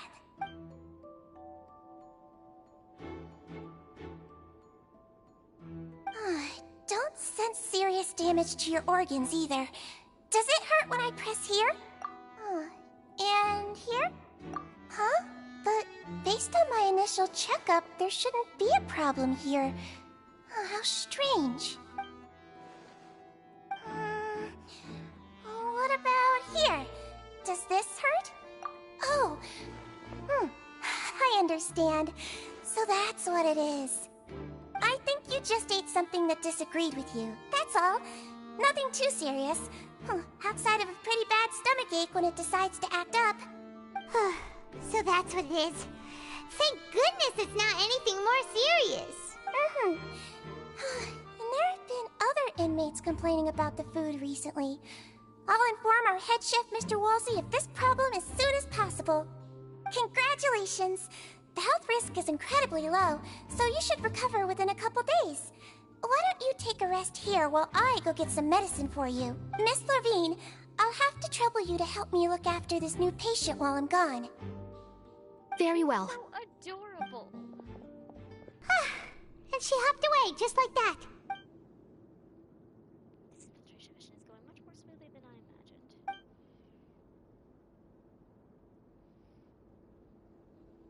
Hello. So how are you feeling now? Still not great. Her stomach ache's really bad. She was stumbling about the whole way here, so Paimon's really worried. If Miss Sijuin says it's not a serious problem, then there's no need to worry. She's the best medic we've got down here. But it also looks like she's the only medic you've got down here. Well, that's true. What do you mean, that's true? That's really misrepresenting the situation. Of course I can't speak for the whole fortress, but it's not like everyone imprisoned here is useless, you know? Though they may have committed crimes and gotten locked up here as a result, they still know a thing or two about medicine, and they help Miss Sijuin take care of the sick and injured. Yeah, you're right. But did you have to lecture me about it in front of another patient? Aren't you a patient too? Where did all your energy come from? That's correct. Sorry, I got a bit ahead of myself. Are you two also sick? We've been sick a while. I come back every once in a while for checkups, and to pick up the medicines Miss Sijuin prescribes for us. That's just the nature of chronic illnesses. As for her... you could say she fancies herself as Miss Sijuin's capable helper because she learned a bit of medical knowledge ages ago. Please watch your mouth, Mr. Jurier. Don't forget that you are the primary reason I have frequent heart palpitations. Hey, don't start arguing now, please. Keep it civil at least. These two seem to have a pretty terrible relationship, and they only ran into each other because they came back to pick their meds at the same time.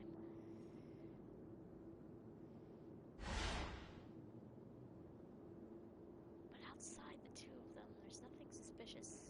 Inside the room, all the files of the table appear to be patient records. There's a box. I can't check it out right now. There also furnishings on the wall. Ah, wait. There seems to be a movable hatch on the ground over there. Hey! Hey! There's no need to fight! Everyone will be released someday, so there's no need to argue over silly things like this! But... Release. It's way too early for us to even think about that. And who the heck knows if we'd even be able to continue our previous lives? The movable hatch. The hatch isn't strange by itself. Perhaps it's my adventurer's inspiration speaking. It's a bit strange. That there's a movable hatch over there of all places. Is it hiding something? Please allow me to end this boring and useless conversation.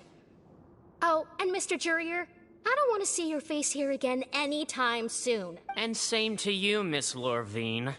Anyway, that was more than enough rest for me, so I'm going to get out of this excessively noisy place. See you later, everyone. He just slowly walked off like that? That's just what he's like. Dang, she is angry. I'm sorry you had to see all of that. I'm Lorvine, and that's... Well, his name is Jurier, but I hope you'll never have cause to remember his name. You really can't stand him, huh?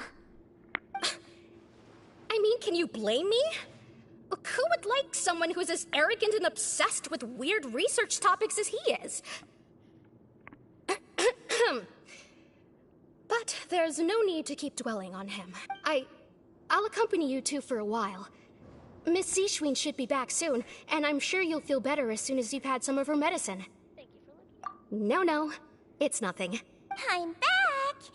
Did you rest like you promised? Thank you for getting our medicine, Miss Seashween. Did you all cooperate with your bed rest? I trust that nobody got up to walk around. Good. Here, this should be 2 days' worth of medicine for you. Take 1 pill now, and then continue your bed rest.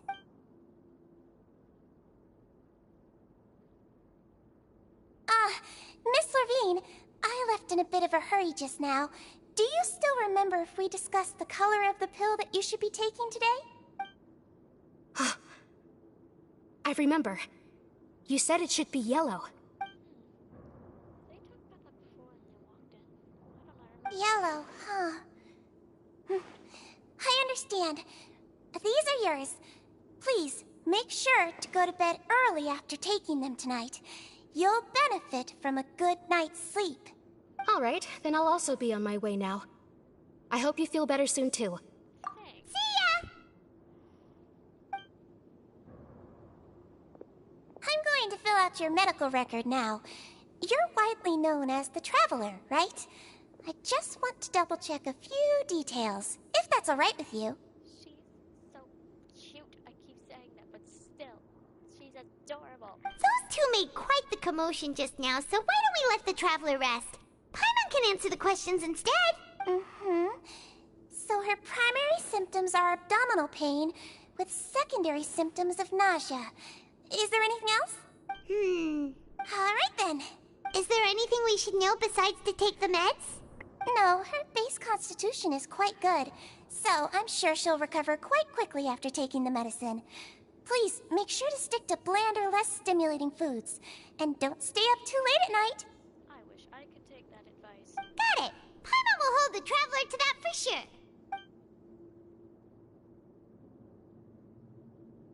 Oh, you're going to take a nap already? Okay then, you get some rest.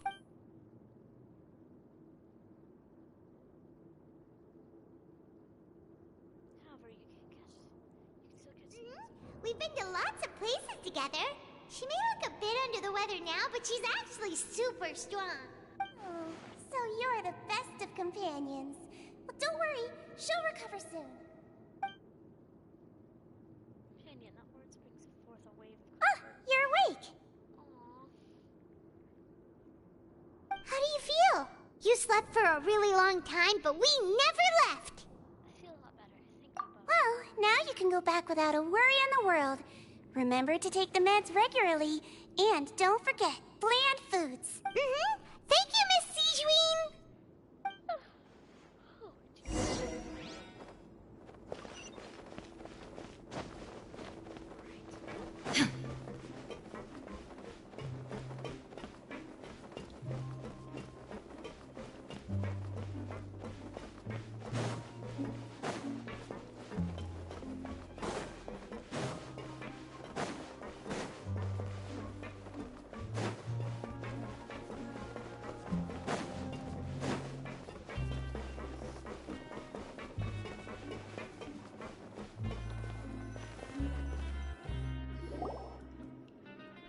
really are something. To be able to fall asleep like that and even sleep talk the entire time, you scared Paimon half to death!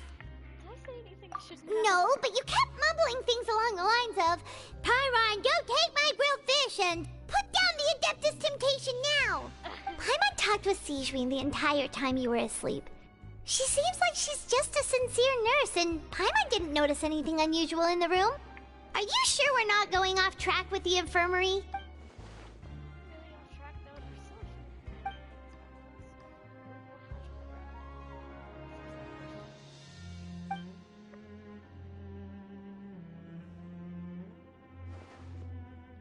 Whoa!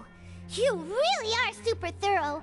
All those tiny little suspicious things that Paimon didn't even pick up on! We've gotta give the info to Linny!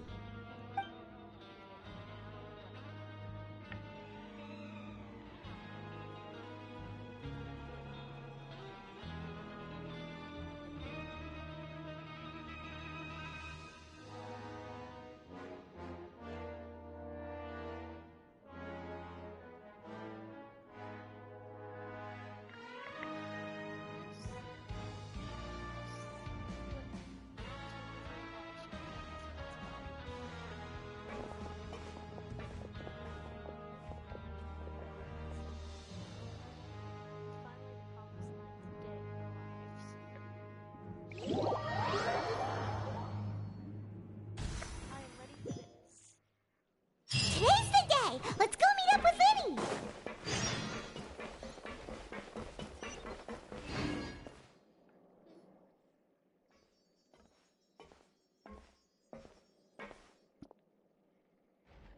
There's Linny. Oh! Hmm?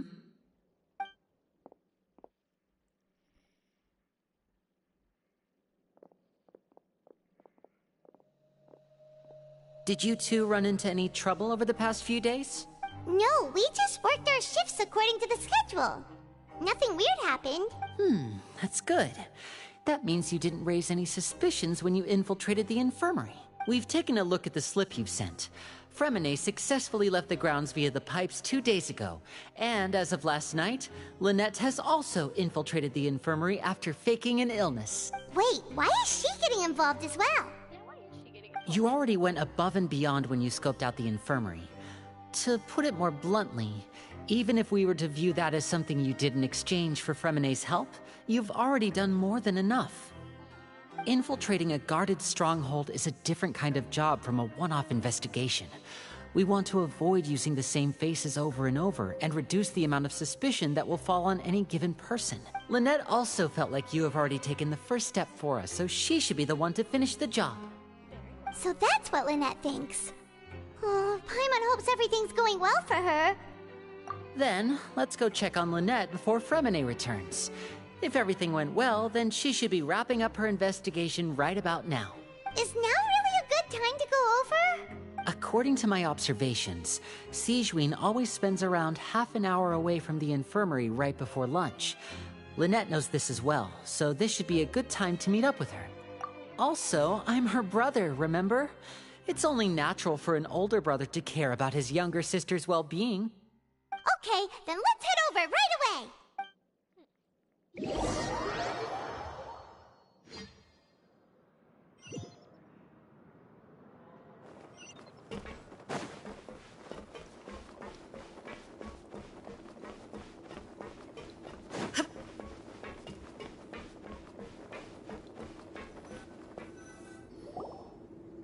Lynette should be here right now. Huh.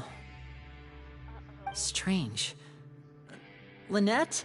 As expected, Sijwin isn't here, but why isn't Lynette here? No, Lynette rarely deviates from the plan. We agreed that if she were to make changes on the fly, she'd find a way to let me know.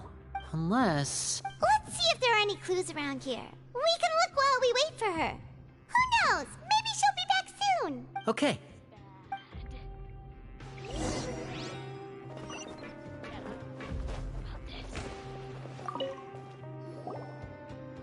There are some books here and a few files. They all look like medical records. Advanced nursing, how to raise the spirit of your patients, a quick guide to the psychology of emotions, and The Meaning of Laughter. These sure are some interesting books. Who knew Sijwin would be interested in these kinds of things? She even has books on understanding people's motivations and feelings. Is it because she's a Melusine? Or does she have a need to understand her patient's emotional state? Seems quite normal to me. These are skills that would come in handy for a nurse from time to time.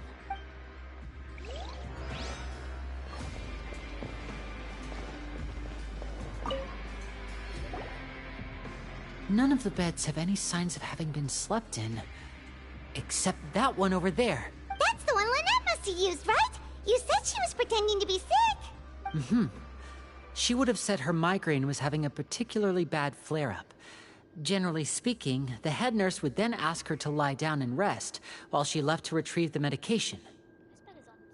Which means, either the head nurse didn't return the entire time from when Lynette laid down up until she left the bed, or the nurse intentionally left it this way.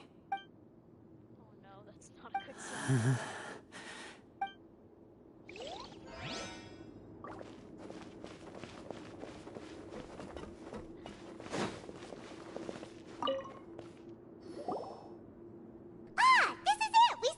Wait, this thing? It doesn't look like it's been disguised that well. The space behind it is empty. From its size, I don't think it's an entrance that is meant to be taken apart. There's probably a mechanism around here somewhere. Could Lynette have tried to get inside? But if that's the case, she would have contacted me for sure. Let's look around here for some more clues. Don't panic, just take another look. He's definitely beginning to panic. He probably said that subconsciously for more from himself than anyone else. Poor Liddy.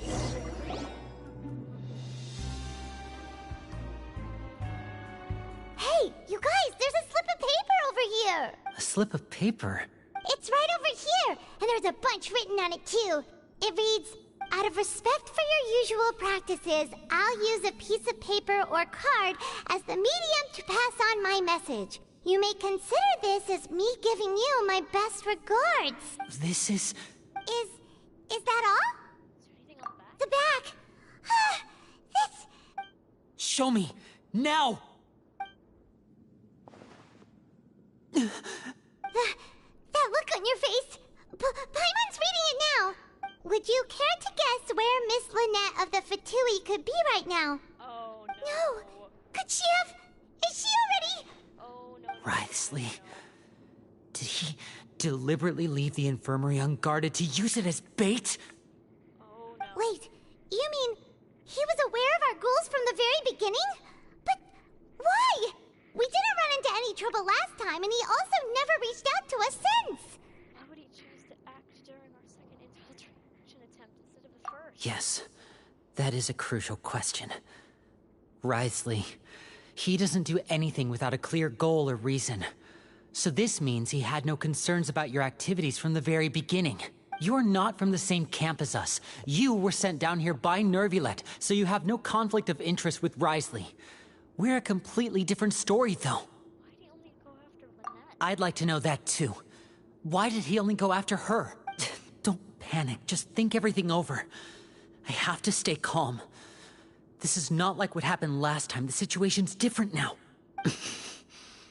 Wait, you're right. Wait, but that means... Oh no. The fact that Fremine was able to leave the grounds... Could Wriothesley have let him go as well? Oh no. But what does he gain by letting Fremine leave like that? I get it now.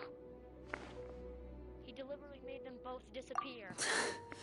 So he's challenging me and trying to provoke me, I'm sure of it. We never should have sent out Fremine. We had to go through all that trouble to find an opening to sneak him around the guards and into the pipe, and we even thought luck was on our side. If Wriothesley let him leave on purpose, then he's probably in a terrible spot now as well. Uh-oh. Lenny's getting more and more panicked. We have to calm him down. Lenny, calm down. Don't be like this, Lenny. Fremine wouldn't have left if we hadn't told you about Child. That was our fault. No, I'm the leader of this operation, and I'm the one responsible for this team. I was the one who failed to protect them. I'll go talk to Risley. Hey, don't be reckless! Traveler, please talk some sense into him! I simply cannot allow Lynette to be abducted again. I have to go. I'll find a way to get them back! He's rushed out the door! After him! This is like resurfacing trauma for him.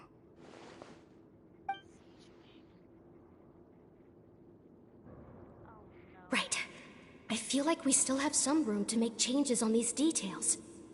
It's not impossible, but it'll require extensive testing. Is that so? Very well.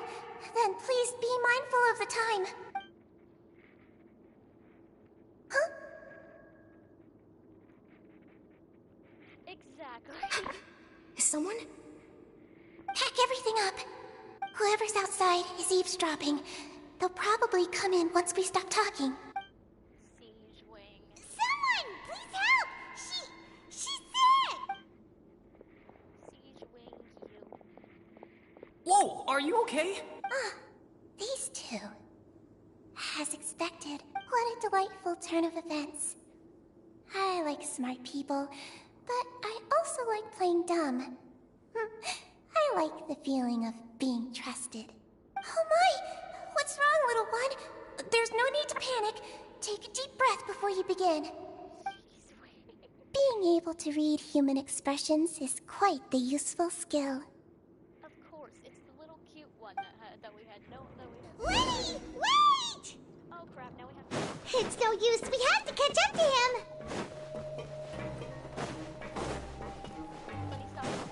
He's already out of sight. How is he so fast? Let's go head him off at Risley's office.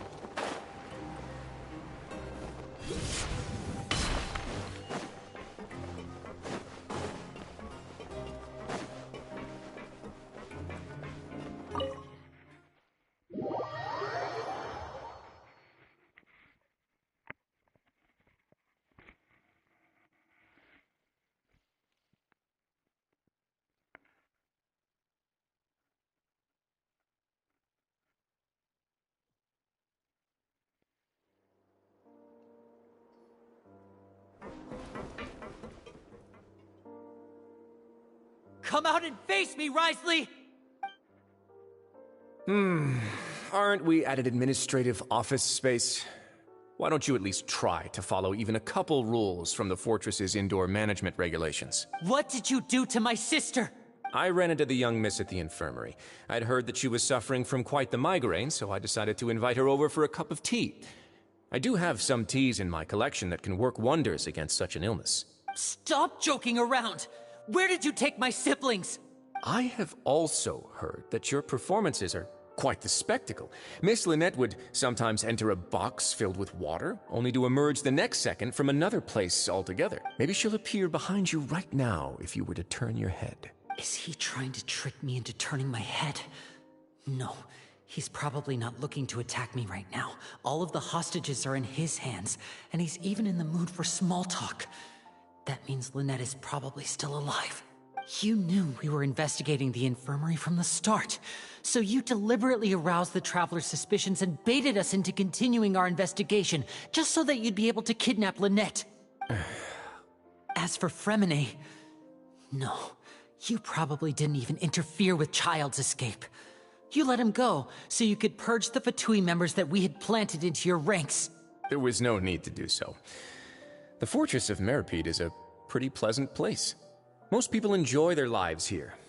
The only ones who act differently are those with personal agendas. It was quite easy to identify your colleagues. You removed our original members and spread the news of Child's escape so Father would assign our team to come down and investigate. Fremine has also fallen into your hands, right? If you're oh so omnipotent and so in control, why would you need hostages? One correction. Lynette is in my hands right now, but Fremine is not. He's not?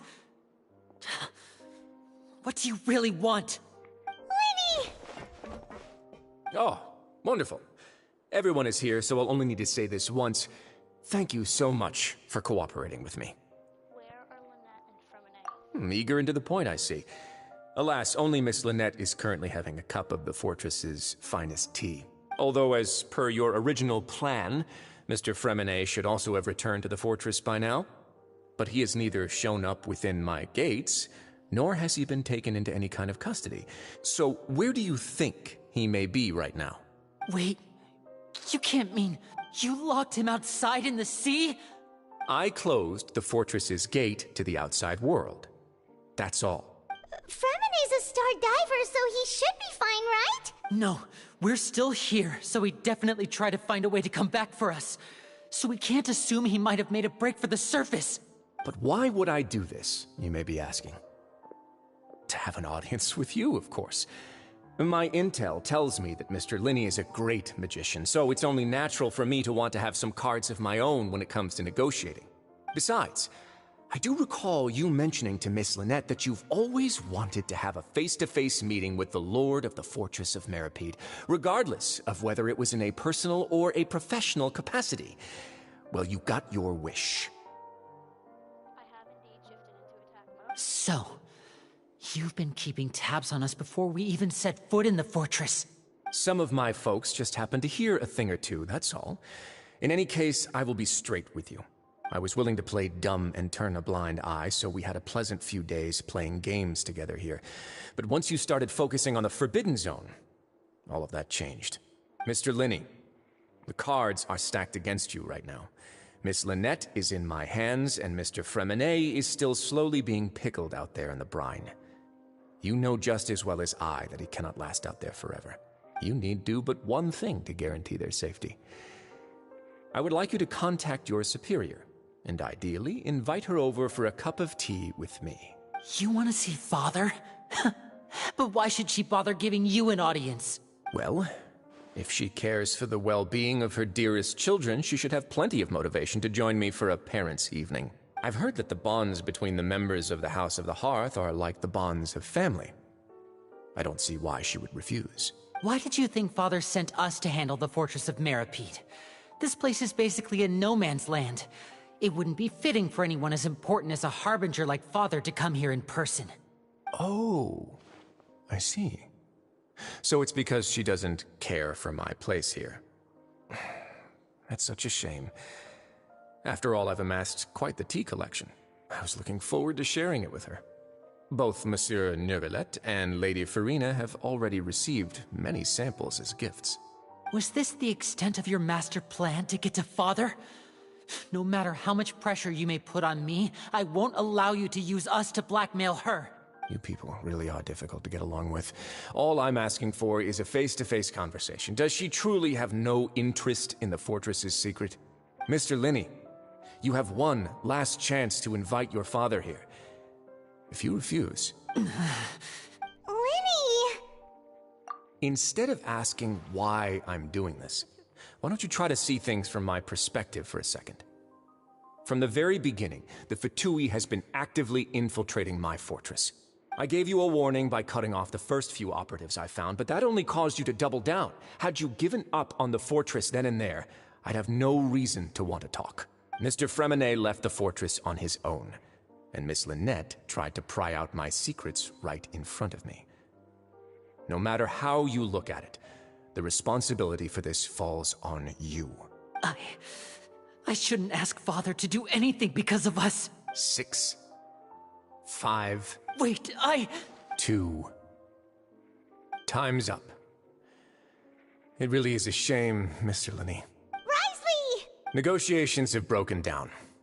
Please leave, ladies and gentlemen. It's time for my afternoon tea. Yeah,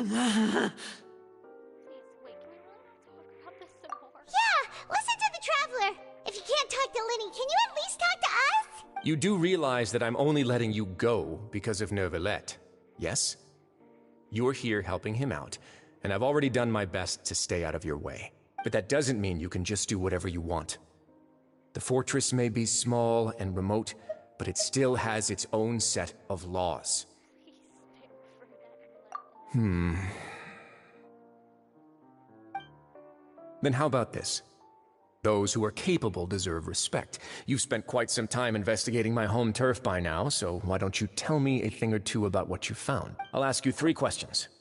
Answer all of them correctly, and I'll agree to your request. Question 1. Regarding the hidden rules of the production zone, what is the truth behind the one about not being allowed to work for 3 days in a row?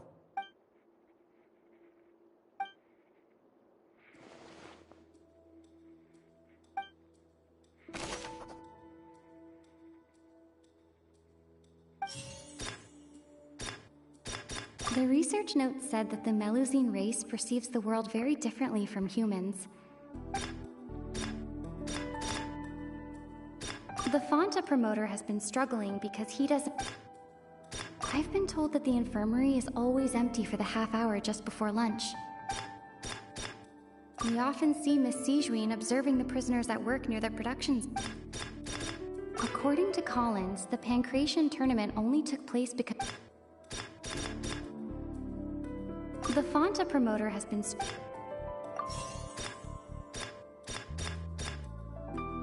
According to Collins, the Fonta's internal reports...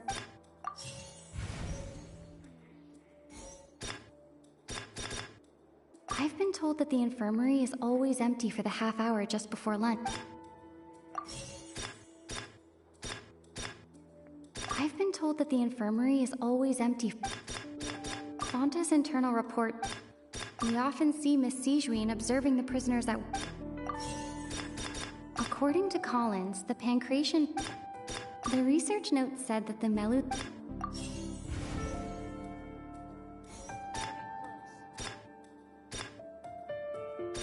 Fonta's internal reports suggest that they're starting a new trial of an unnamed and unpackaged product.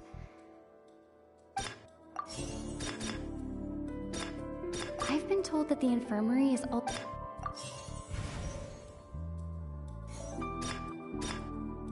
We often see Miss Sijuin...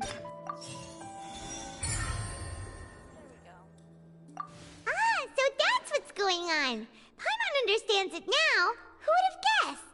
The hidden rule of the production zone. People are not supposed to work 3 days in a row, and if they do, they'll get strange meat in their welfare meal. At first we thought this strange meat must have something to do with the people who disappeared, but in reality, they were all prepared by Sijuin, the head nurse. She often visits the production zone to observe the workers' health and makes a note of anyone who has worn themselves out after 3 full days of work. Out of her sense of duty as the head nurse, as well as her genuine concern for the workers' health, Sijuin visits the cafeteria right before lunch and cooks an extra dish for those who can use the stamina boost.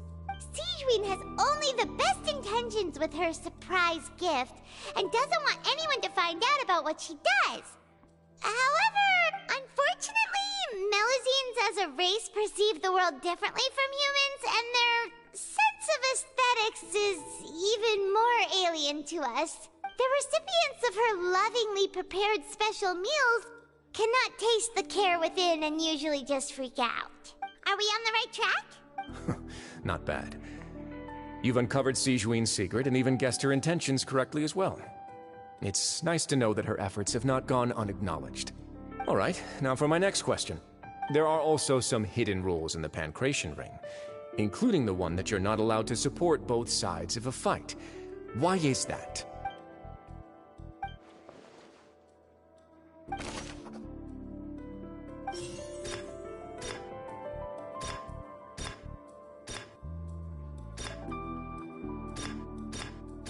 According to Collins, the Pancration tournament...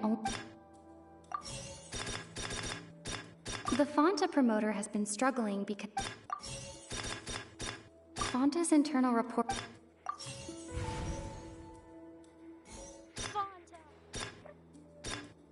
We often see Miss Sijuin... Fonta's internal reports suggest that they're starting a new trial of an unnamed... I've been told that the infirmary is always at...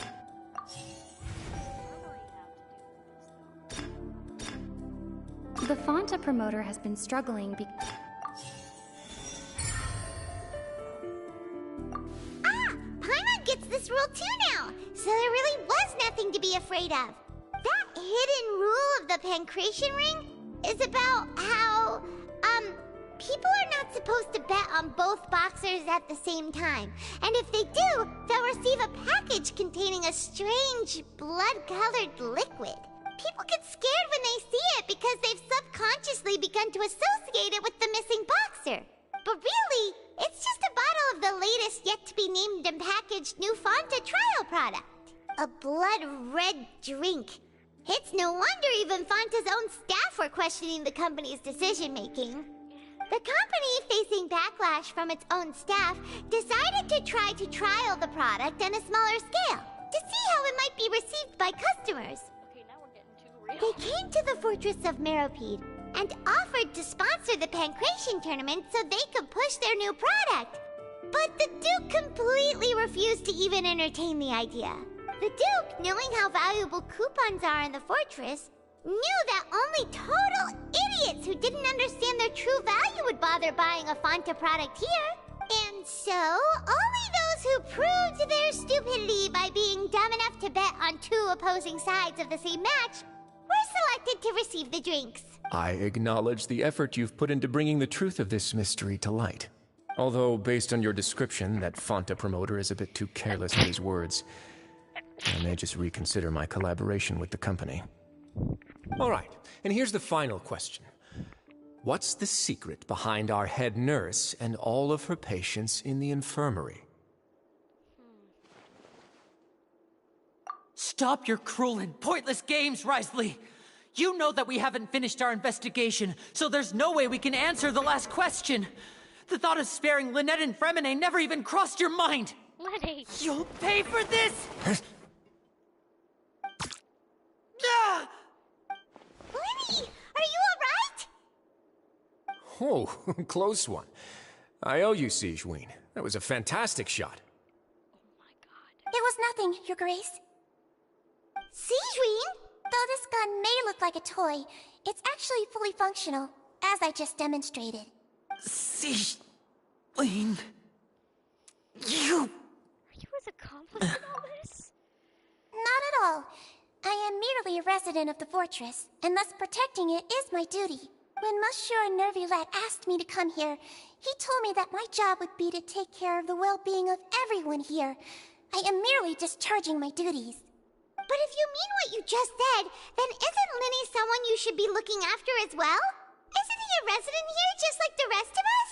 You're close with Nervillette. But I really am just doing what Monsieur Nervillette told me to do. Everything I did, I've done to protect them. Had I not, they would be in far more dire straits right now. His Grace knows it too, right? Your Grace? Mind proving my innocence to them? My dear Sigewinne, whatever shall I do with you?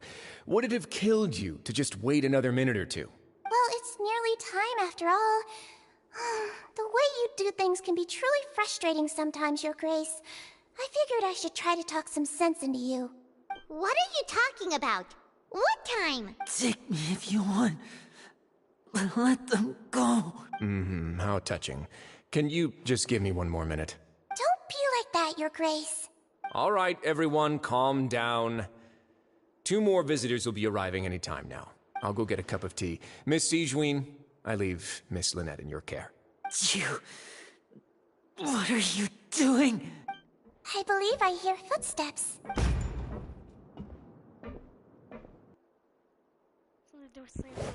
Some space, please. Clorinde? Ah, Miss Clorinde. My door. Fremine... Fremine! What's going on? What is Clorinde doing here? Work. Well, okay. I'm sorry about shooting you, Mr. Linny. The tranquilizing effect will begin to wear off soon. Please take it easy in the meantime, though. She's such a sweetheart. She even apologized for shooting him with a tranquilizing dart. What happened to Fremine? Wasn't he diving just outside of the fortress? Why is he looking like this? It can't be. A flushed face, an accelerated pulse. He must have consumed primordial seawater. Oh no. What did you say? Please, make some space. I'll need to give Mr. Fremine a more thorough checkup.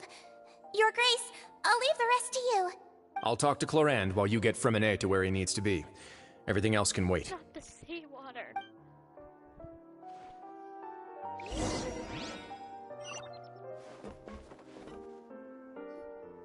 What's that look on your face? I thought I made good time on the way back.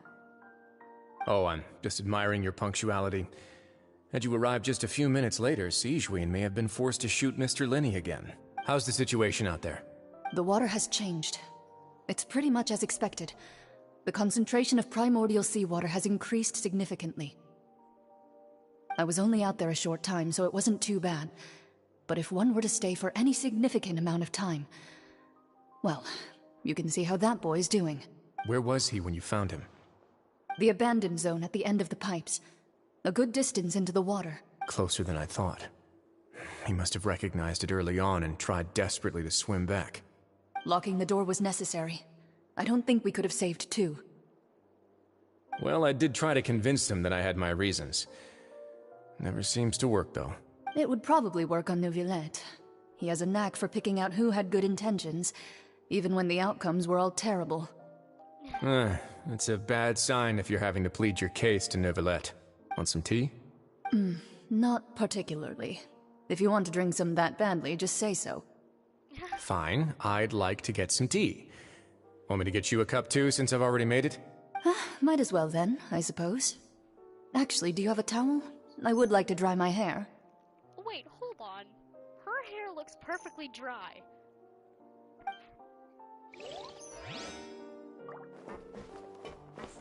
Oh, Fremine's alive. Lenny's expression looks disgusted. Seems he'd rather not Sigewinne touch Fremine. Still, he did stop her, since it's obvious that Fremine does require urgent medical care.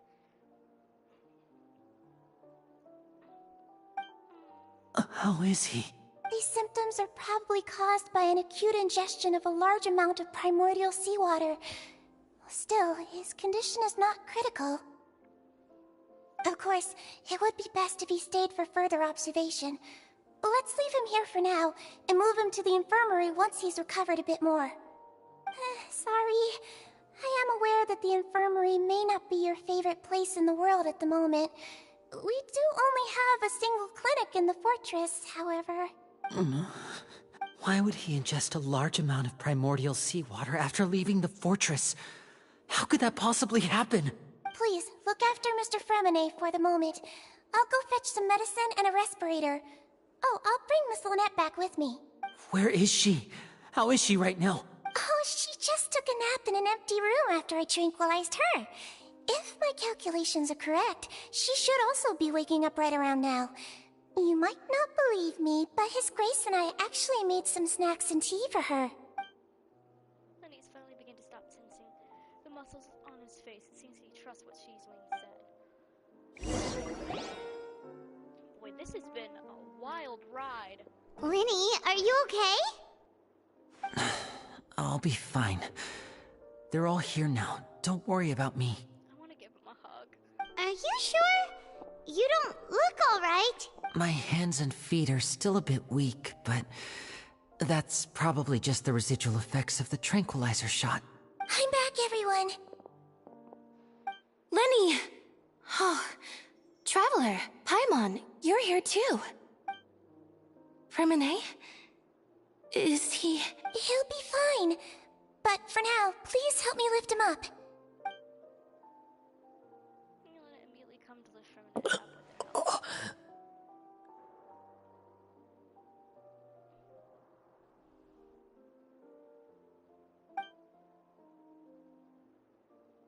Poor Fremine. His breathing's beginning to slow down. Give me a hand and help me get him to the infirmary. Yeah, I'll take him from this side. Lynette, together? On it. Traveler, you seem pretty worried about him. Want to come with us? Very well. The Duke and Clorand are gone. They probably went to get some tea. The Duke will explain the truth in just a bit. Miss Cloran will need a break, since she only just returned from rescuing Fremine out of the sea. Cloran saved Fremine from the sea, but just what happened there?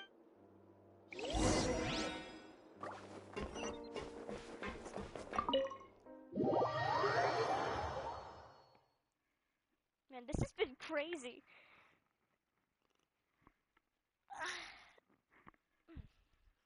Me to take a break before we get on. I was thinking about I may do Masquerade of the Guilty too. This has been 3 hours long, but I'll keep going. I'll keep going, man. I'll keep going strong. I may need to have a snack first. But let's get on. Continue with that what's happening.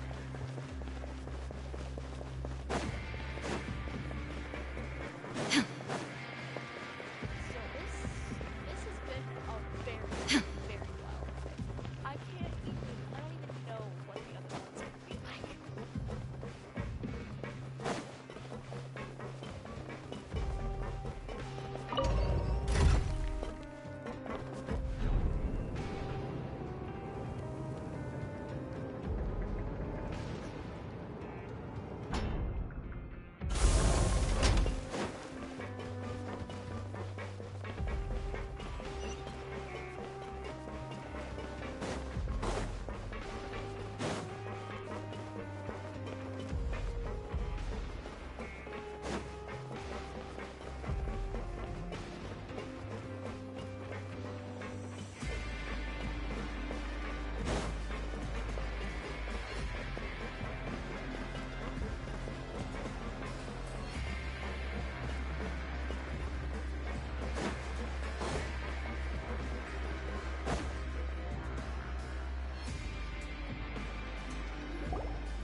Oh, poor Fremine. He's awake! Fremine, how do you feel? Lynette. We're all here. Where am I? The infirmary, at the Fortress of Meripede, Mr. Fremine. And you are no longer in any danger. How do you feel? Don't push yourself if you're not feeling up to it. Traveler. Paimon. It's been so long. The sea. There's something wrong with the seawater. Shh, it's okay. We can talk about it after you've recovered. No, listen to me. This is really serious. There's primordial seawater mixed into the regular seawater. I don't know why it's there, but no one should touch it. What happened after you snuck into the pipes? Pipes. Right, the pipes. It's all coming back to me now.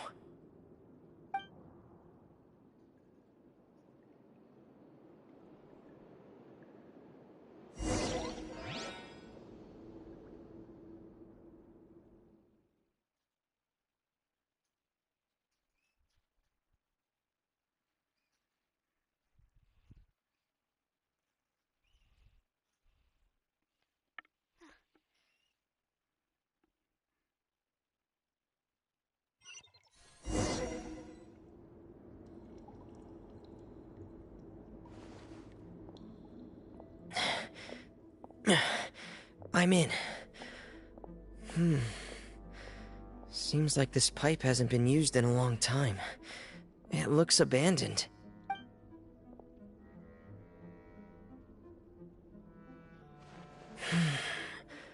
Where could Master Child be?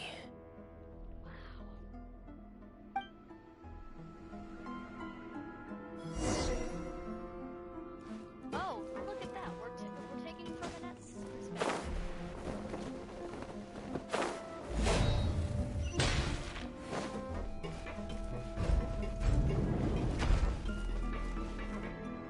Huh. This mechanism looks like it's been tampered with. Could he have done it?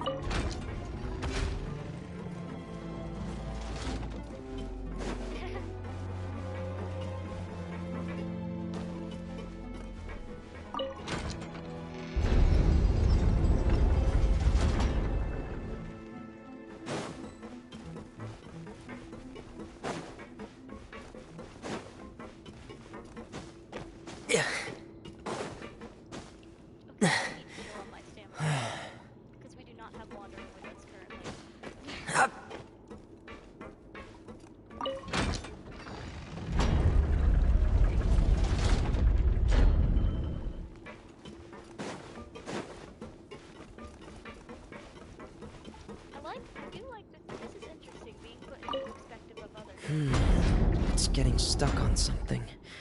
Seems like I'll have to avoid those obstacles while I turn it.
Oh dear.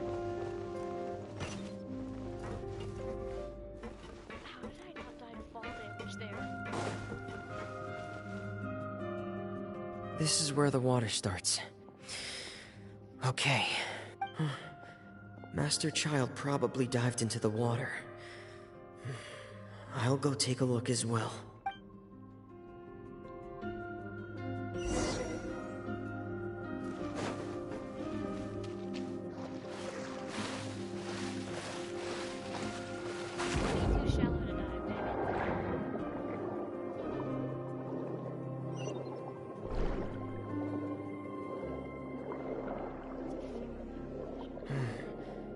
The vegetation here is a bit more sparse.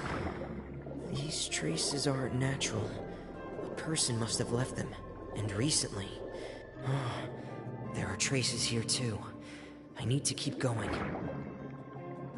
Huh? The traces are gone. But I don't see where he could have gone from here. Wait. What the?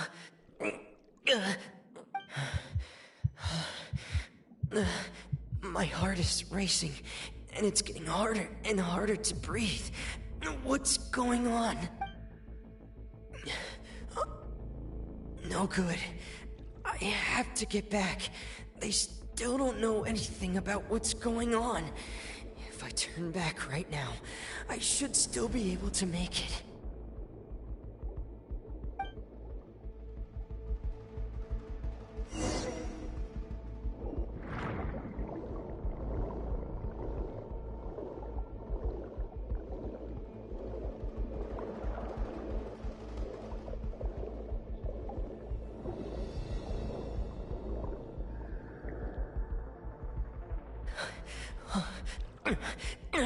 I can't die here.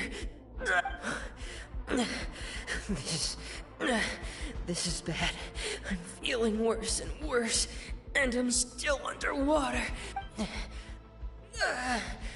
I have to push on.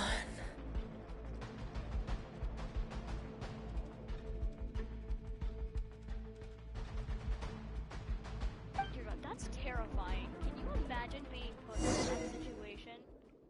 It's freaking horrifying.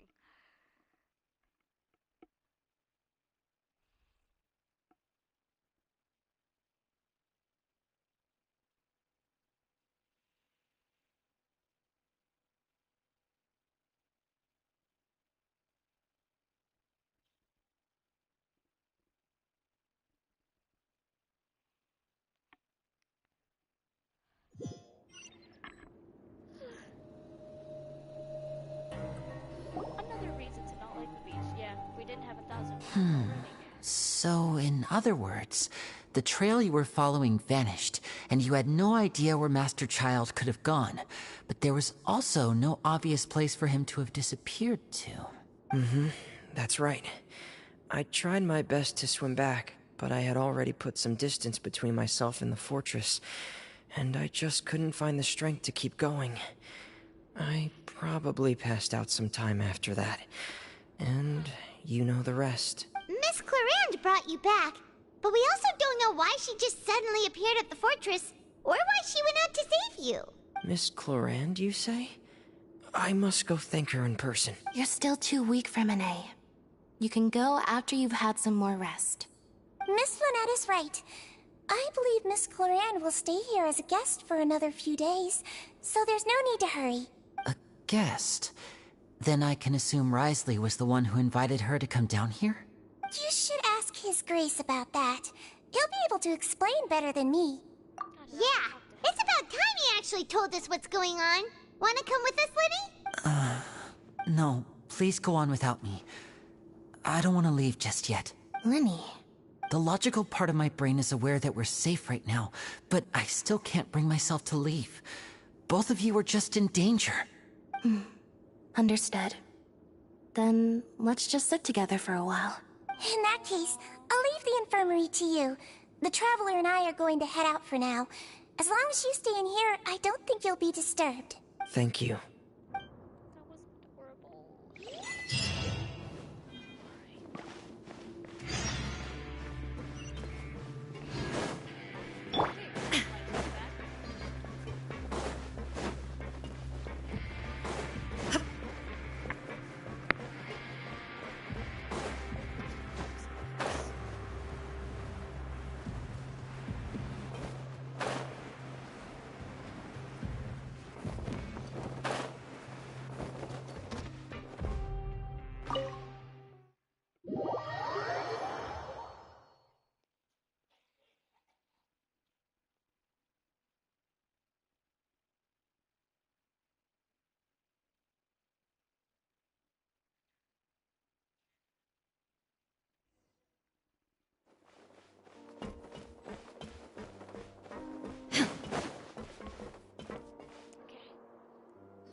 Excuse me? I take it Mr. Fremonet's condition has stabilized? Of course. I wouldn't have left the infirmary otherwise. I've been expecting those two, but might I inquire as to the purpose of your visit, Miss Sigewinne? I wanted to check up on Miss Clarande. How are you feeling? Mostly fine, I think. If you don't mind, I'd like to perform another quick physical exam. It'll just take a few minutes. All right. Thank you for looking out for me. I'll take my leave for now, then. Well, want to explain yourself, Risley? Of course, but I'm not partial to the word choice of explain. How about enlighten? Where should I begin? How about you start by asking me any questions you have? You can start with whichever one you'd like to get answered the most. Then Paimon will begin. Did you know about Lenny's goals from the very beginning? No. I just knew they were Fatui operatives sent to the fortress by the Knave. As for their specific goals, I only figured those out as you made progress on your investigation. You managed to monitor and stay ahead of them even though you didn't know what they were trying to do? They came here with ulterior motives. I'm quite adept at discerning what that kind of behavior signals. Initially, I thought their goal was just to investigate Child's disappearance. She has a vision. If they have a vision, then they're playable. Linny suggested that I had deliberately let him escape, but in truth, I didn't really do anything special to help or hinder him while he was here. Everything he did, from finding helpers to leaving this place, he did on his own. Of course, it's inevitable that the knave would make a big deal out of her fellow Harbinger's unexplained disappearance. I'm also quite curious about where that Harbinger went, so I figured I might as well let the Fatui do their own investigative work. All I care about is the answer. So you were hoping Linny's group would just do your work for you! You make it sound like that's a bad thing. Unfortunately, things didn't go as planned. I assume that Fremine has told you already, the ratio of primordial seawater around the fortress of Meripede is on the rise. The Forbidden Zone has always been Linny's target, and you got roped into that investigation after running into him. I began to intervene out of concern for your safety, and also to prevent the fortress from becoming entangled in more irksome matters. Yeah, that'd be bad. Angel. Are the rumors true? That you're also a former criminal? Now, why would you put it like that? Isn't staying here all day and serving as the manager of the fortress a kind of sentence unto itself? Another form of prison? I just happen to have some support from the rest of the inmates. That's all. Oh, right! Paimon wanted to ask, who invited Cloran down here? Me, of course. I paid her good mora to come down to the fortress for some field work. As a champion duelist, Miss Cloran could be considered to be an independent party. I needed to find an exceptionally capable person to help me get through the impending crisis. And saving Fremine was part of that crisis? You can think of it like that, yes. Credit where credit is due, that boy is quite adept at diving. Had conditions not been as hostile as they were, he probably would have found the missing Harbinger already. That's not something you should be asking after. Neuvillette only asked you to investigate Child's whereabouts. All I need to prove to you is that the Forbidden Zone had nothing to do with the Harbinger's disappearance. That should be clear now that you've spoken to Fremine. But we've already uncovered that there's something wrong with the infirmary, and we've answered a bunch of questions that you threw at us. Isn't it about time that you answer our last question in return? You make a compelling case. Do you really want to know the answer that badly? Yeah, Paimon really wants to know! Even if the truth may not be pleasant? Follow me.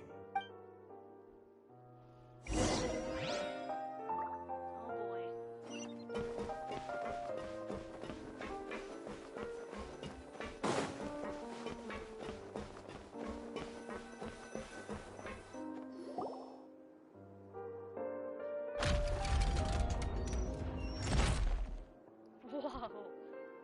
There's a hidden door here? And a whole basement behind it? Huh. You're pretty good at hiding stuff, Risley. It seems you've forgotten just what kind of place the Fortress of Meripede is.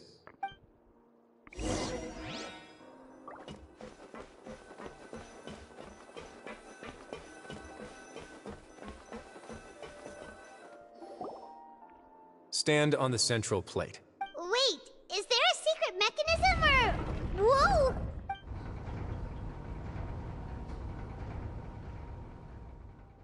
As everyone is taking their positions on the circular plate, it begins to move downward.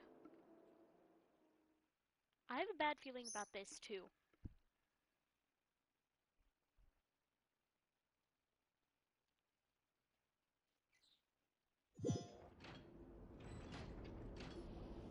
So, this is the Forbidden Zone?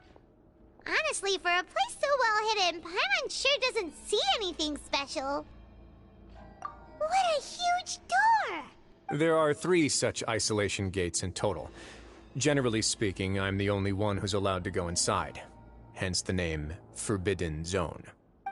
Am I correct to assume you're going to run on back and tell your little Fatui friends everything? Well, Paimon wasn't thinking of keeping anything from them. Well, I'd advise you wait until you've seen the whole truth of this place for yourself before deciding whether or not to tell them.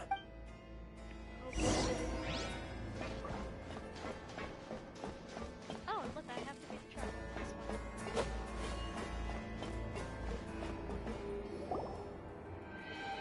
Huh. So there's Stand back.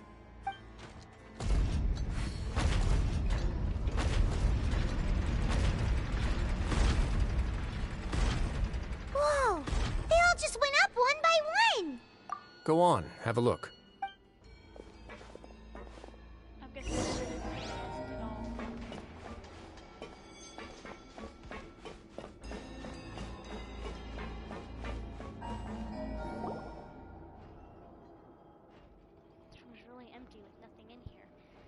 Strange on its own. There's also a device smack dab in the middle of the room, which looks like some kind of massive... I've been interested in what lies beyond that gate ever since I assumed leadership of the Fortress of Meripede. Of course, it would be unwise to recklessly open it, but it'd also be risky and negligent to simply ignore any potential danger that could be behind it. The readings on that dashboard have not budged since the day when I first laid eyes on this place. But over the past year, the needle has crept upwards from its original position, likely because some parameter it's been tracking has changed, if only infinitesimally. Normally I would have ignored it, but I happened to have some free time when I noticed it, so I investigated. Any guesses what the reading could be tracking? Very reasonable guesses. I've considered both of those as well. Unfortunately, our dashboard is tracking something less ordinary. The temperature should vary with weather and climate changes, so for something that rarely shifts, the water pressure is more likely. We ran a few tests to increase the pressure from the outside, but the readings didn't change at all. Later on, a few more possibilities occurred to me, such as a potential connection with the primordial sea. I began to make a few preparations based on that hypothesis. Over the past few days, the needle has moved again. With that, and the symptoms that Fremine displayed after leaving the fortress, I can now confidently conclude that the readings represent the concentration of primordial seawater in the seawater nearby. The concentration of primordial seawater? But we're already under the sea! And that is precisely the problem. We're at the bottom of the sea, and now we're surrounded by toxic seawater. Somehow, primordial seawater got mixed in, and the concentration is steadily rising. Primordial seawater is continually leaking into the sea? What? Yes, that's very likely. Oh, that's bad. But forget about the two of us! Not even Novelette knows where the primordial sea could be, much less where we could find and plug a leak. Oh. Seems like you've figured it out. I believe the primordial sea lies directly beneath this sluice gate. For some reason, the primordial seawater levels have risen significantly, and it's now very close to us. The indicators are now red. Although the gate still stands, some primordial seawater has already leaked out and mixed into the sea around us. If this continues, soon it will no longer be able to hold back the primordial sea at all.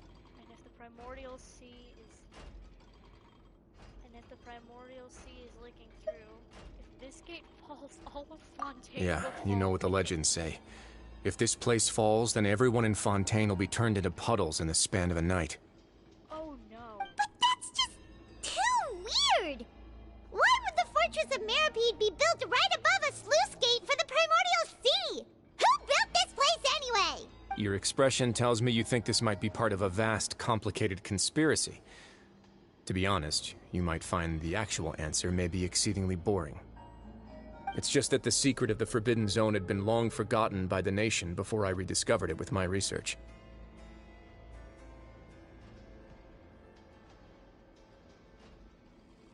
There's no single founder of the Fortress of Meripede in any traditional sense.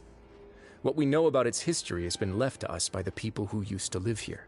When the previous Hydro Archon, Egeria, ruled the land, all convicted criminals from Fontaine were exiled. The people drove the criminals away like a wolf pack chasing away the banished.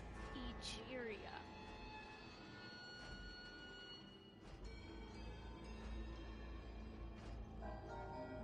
The previous Hydro Archon, Egeria ruled the land. All convicted criminals from Fontaine were exiled. The people drove criminals away like a wolf pack chasing. The criminals received no sympathy of any kind from the people. They were exiled to the desolate seaside, where they experienced only pain, struggle, and the bone-chilling cold. Some of them began to repent, and prayed to the Hydro Archon, asking if there was still anything they could do. the Hydro Archon took pity on them and said, "You may go guard my secret, deep underneath the waves."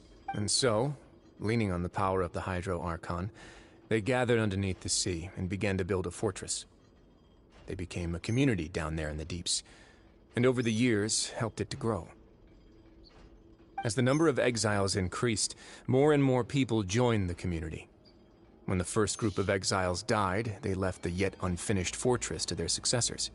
The Hydro Archon continued to lend her support, allowing the fortress and what it stood for to continue growing ever larger.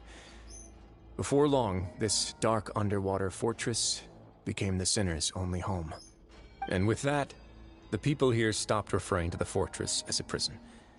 They saw themselves as repenting sinners who would regain their freedom once they had sufficiently redeemed themselves.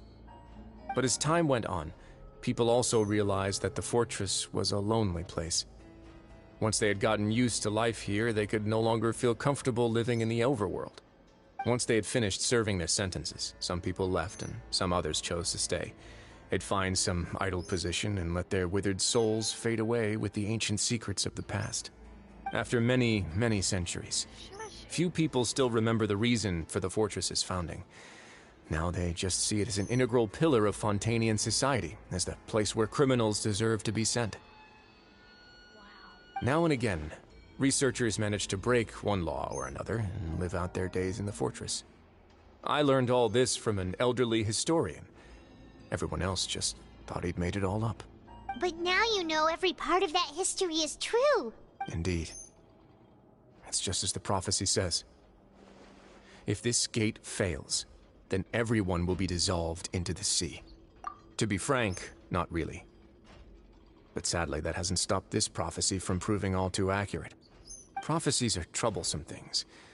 Just hearing one will create the first wave of panic. Seeing signs of it will bring about the second, and actually witnessing it in real time, the third. Let's go somewhere else. I want to show you something.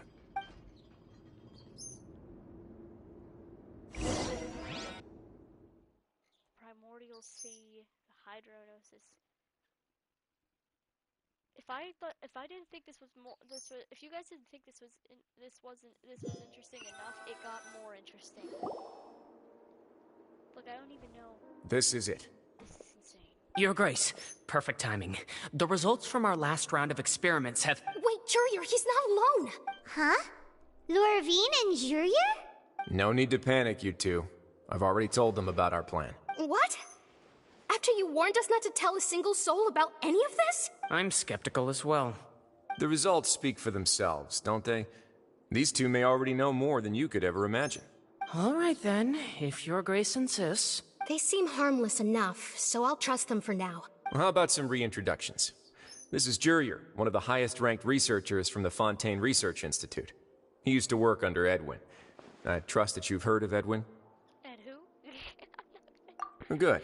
Saves me a bit of time explaining. Edwin's main areas of research were archaeum and gravimeters.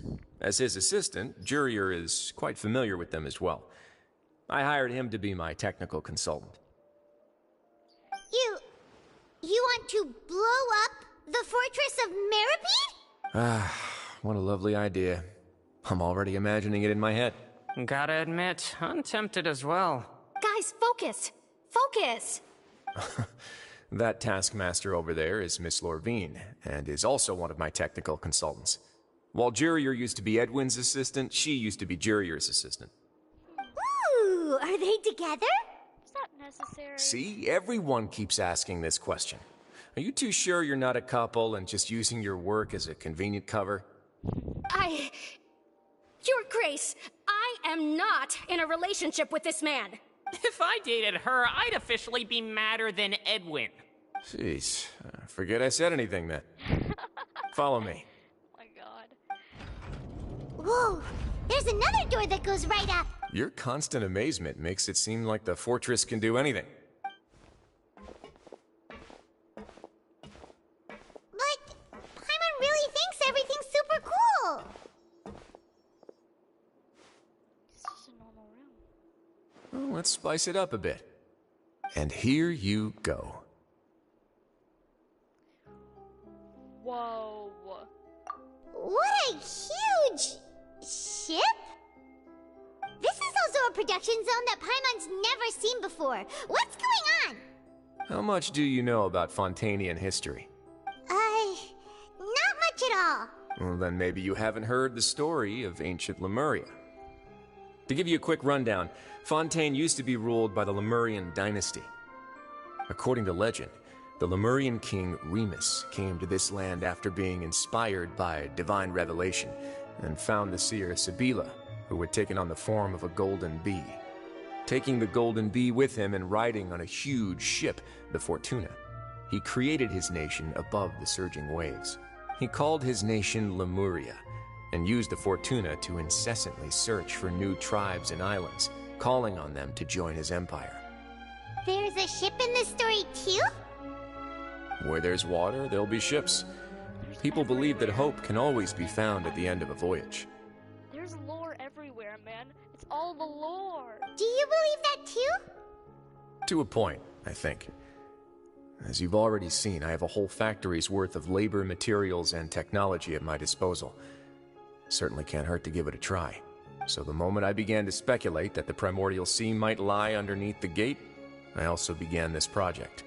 Were you inspired by the legendary Fortuna? Maybe.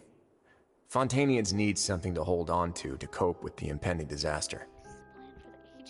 Were the workers to find out the truth behind this ship, riots would destroy the fortress faster than any catastrophe. As the fortress's administrator, I'd never make such a reckless call. All right, that's enough talking for now. I'll need another 3 cups of tea to soothe my throat. Do you have any other questions? Seems like you're good. Come on, I'll take you back. This has been insane. Probably one of the most, like I said, Fontaine is probably my favorite chapter. Well, actually, I liked Sumeru too. Sumeru and Fontaine have been my favorites so far.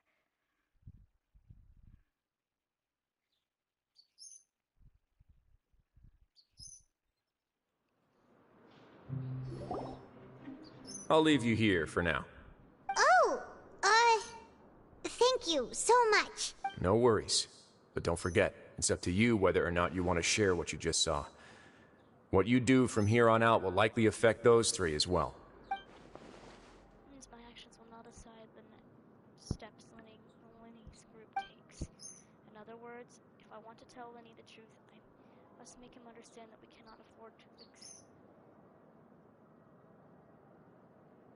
Oh, for goodness sakes, are we really doing this right now?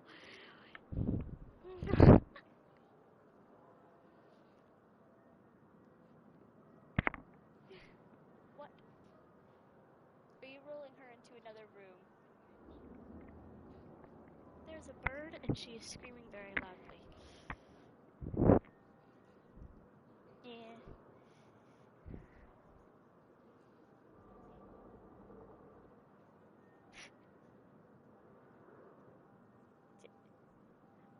Listen, Sumeru was good because of the storyline with Rukkhadevata and Kusanali. And the Wanderer story moved in. Okay, I'm just gonna admit it. That was one of the best regions because of the Rukkhadevata story and Wanderer story. There you go. Please stop pestering me. Yeah, we'll put a lot of thought into it for sure. We will. Great. I look forward to what happens next. I don't look forward to what happens next. Well, there we go.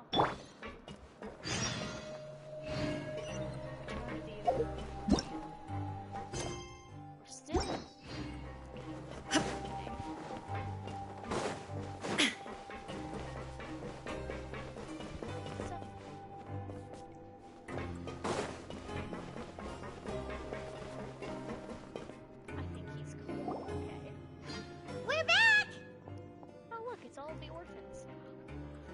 Welcome back. Do you want a cup of tea? How can you be so much like Risley, always drinking tea? Huh. Actually, now that you mention it, I just remembered something now. While I was sedated, I could still barely hear two people talking next to me. They were discussing everything, from the leaves to the water and even the teacups themselves.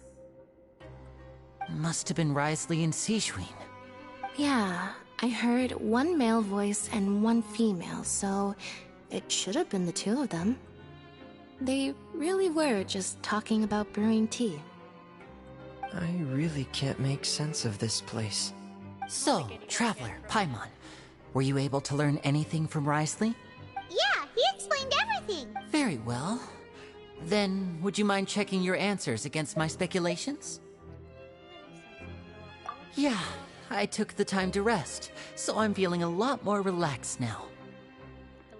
Nobody else is around, and Miss Seishween is also busy with something or other, so let's just talk here.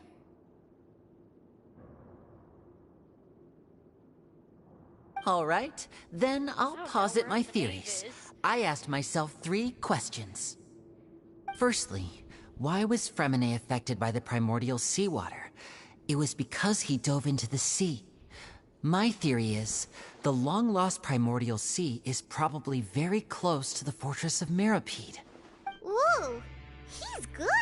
He got that right on the first try. That's our Lenny. Secondly, Wriothesley's... I spent quite a long time thinking about this. If he has been monitoring the Fatui since the very beginning, he probably ignored us at first because he was hoping we could find Master Child for him. What's more, the Fortress of Mirapede is not part of Fontaine's court system, nor does it report to Udex Nervulet. Wriothesley is basically the king of a no-man's land. Indeed. As long as the fortress doesn't do anything about Master Child's disappearance, Father can use it to pressure the Fontaine authorities. And while the two factions are pitted against each other, Wriothesley will be free to move between the parties of interest. If I had to guess, he probably has something that he's working on himself. It's likely related to the secret of the infirmary, but I just can't think of what it could be. He's grasped on the big picture. The picture is amazing. You're super smart. Thanks so much. Then finally, there's the last question. If Wriothesley does have a plan, what could it be? All I know for now is that his plan probably has something to do with the changing nature of the seawater. He's even gotten Cloran to help him out. That can't be the full extent of what he's doing. There's probably a secret passageway behind the block in the infirmary, and there's something big in the fortress that most people here never get to see. He has a bargaining chip, and it could be important enough for Father to deal with him directly. I don't have enough information, so I have no idea what his chip might be. But let me guess. You have the last piece of the puzzle. Oh boy, we told him. Okay.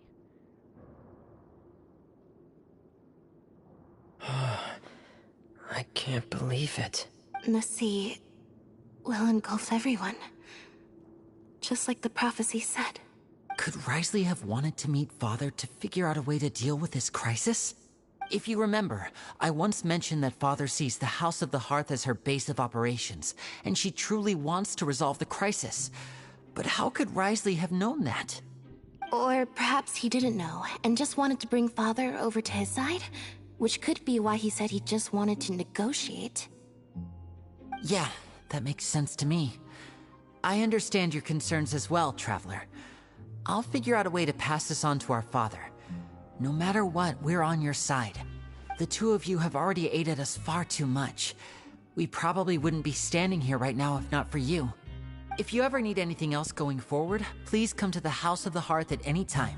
Though you may not share the sentiment, after all that we've gone through together, the three of us basically see you as family now. You have my gratitude.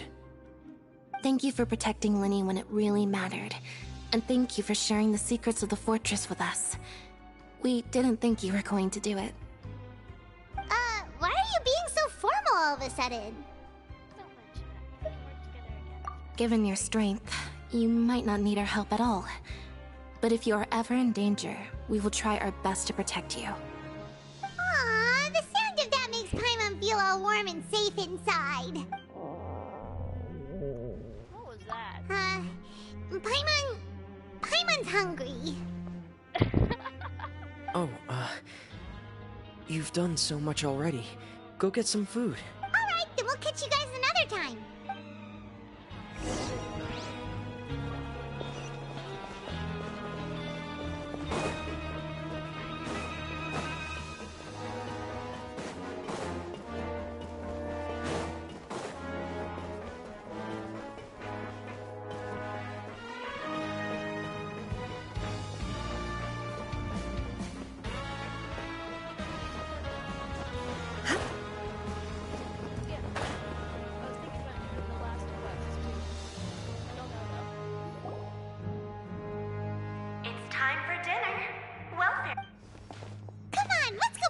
As well.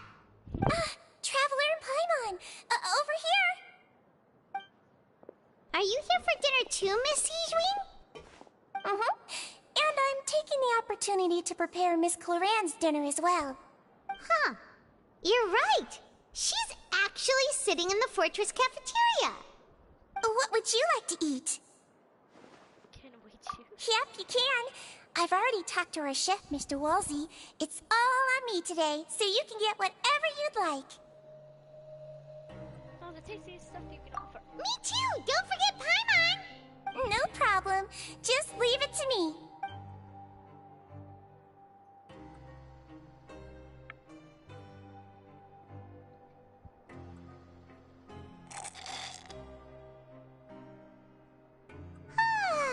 So delicious. Paimon's so happy. Paimon wants to feast like this every day. Feeling full yet? How's the food? Delicious. Exquisite, thank you. I'm so glad to see you all so happy. Oh, see, the expression on your face just now? The muscle here just moved, which suggests that you're feeling quite relaxed at the moment. Sijween, do you do this to help your patients or to better understand human beings? A bit of both, I suppose. I'm a Melazine, which means I'm very different from human beings. I must know what you're thinking if I want to take good care of you. You're really good at taking care of people. Even though you're so short, you still talk and act like an older sister. Really? You're reminded of an older sister? That's great to hear. Oh, yeah. Excuse me, chat. Grandma, I'm streaming currently.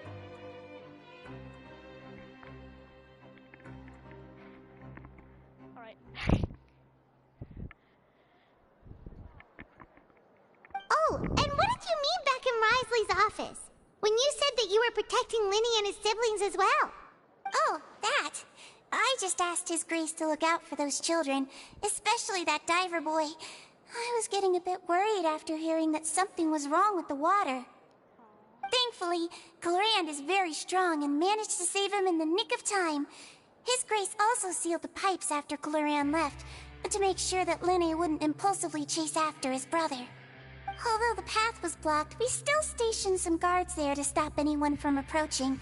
They were instructed to only open the door once Miss Clorand had returned. Oh, and I was keeping an eye on Mr. Linny as well. We had to press him, but we couldn't allow him to be in any real danger. You were all super considerate and really thought everything through. It's just what we do down here at the fortress. At least this has been His Grace's style for as long as he's been the leader. Oh, I really wish Monsieur Nervula would come down here more often too.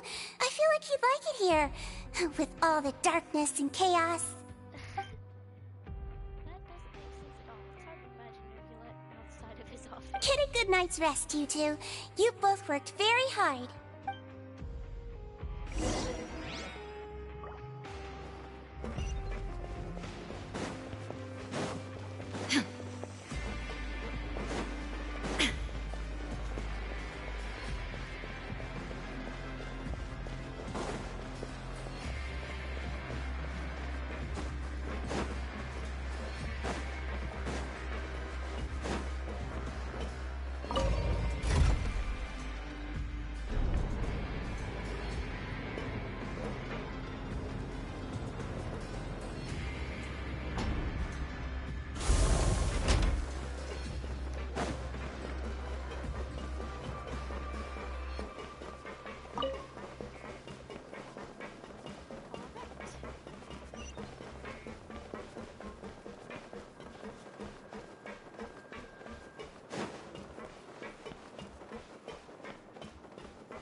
much has happened.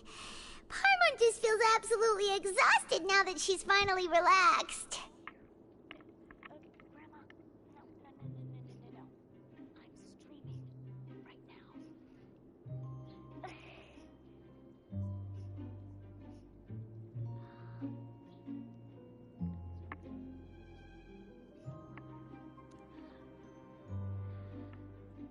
Daddy, can you escort Grandma outside without her getting in the camera?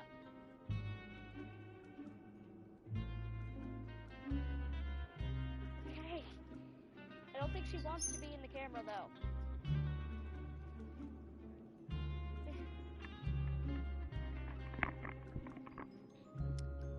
Good job, Grandma.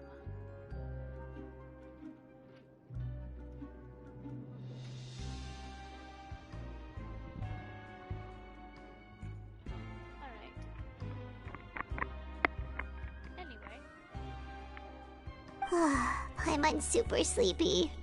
Are you sleepy too?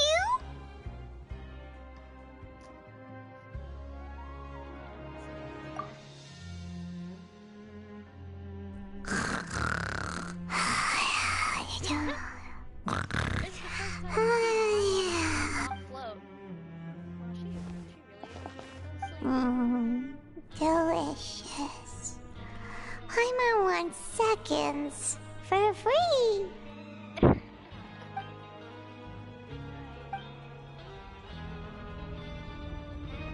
Out of my way! Get out of my way! What happened? Why is everyone running? Uh-oh. No idea, but something must have happened. Stop asking! Uh-oh. Uh-huh. Who's yelling? Paimon's still... What happened? Why is everyone running around? Hey! What are you doing? No time to explain, mate. Goodbye! Oh dear. Hey! Wait! What's wrong with these people? They won't even talk to us. They're here! Yeah, there you are! Oh, thank goodness! Quisto and Laveroon, do you know what happened here? We came here especially to inform you. Something seems to have gone terribly wrong just now. His Grace is telling everyone to evacuate and get out of here. Oh dear. Laveroon was saying you two are new here and you don't have many friends, so you might slip through the cracks. Haven't you heard all the stories like that? An evacuation is successfully completed, yet you only find out once you do a head count that 1 or 2 people are missing. Wait, weren't you the one who brought that up? Why is it suddenly my idea? Hey, shut up! Okay, whatever. The point is, you should come with us. Yeah, he said to get as far away as possible, upwards and outwards. That means whatever happened must have been down below.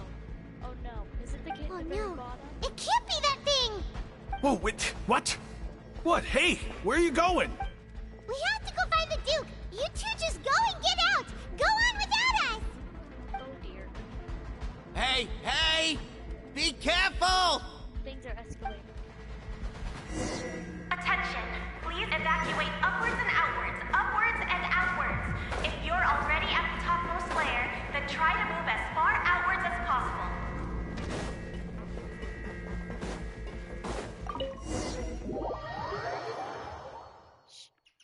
Oh dear. There is absolute chaos happening.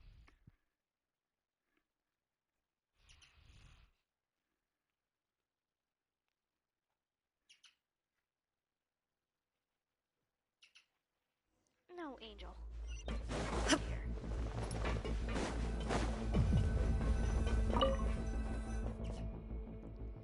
Angel, there's nothing for you to think about. Oh.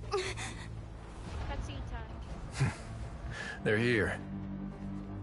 Just like I said. What happened? Huh. Oh dear. You're just in time. But be ready to run.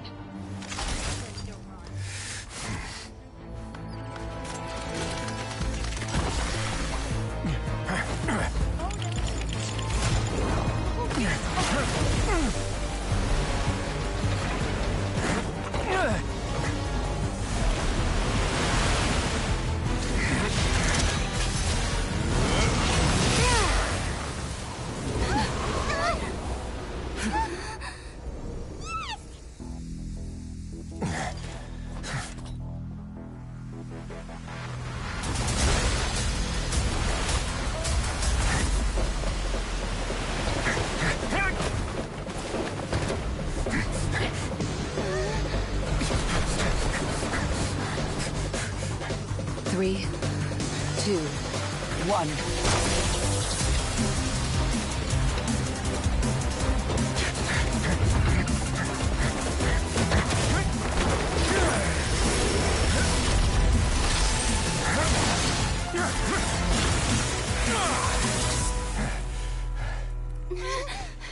This won't hold it for long.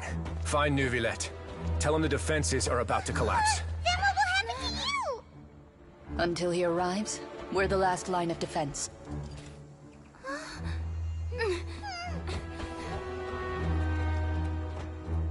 The gate.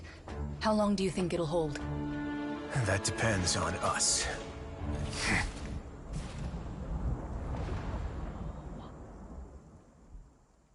This is bad news, guys.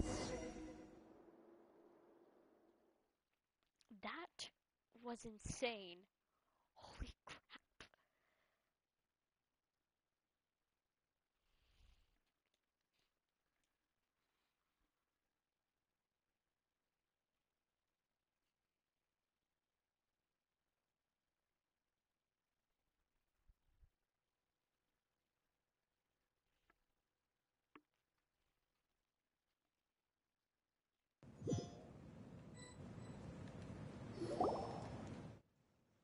Neuvillette?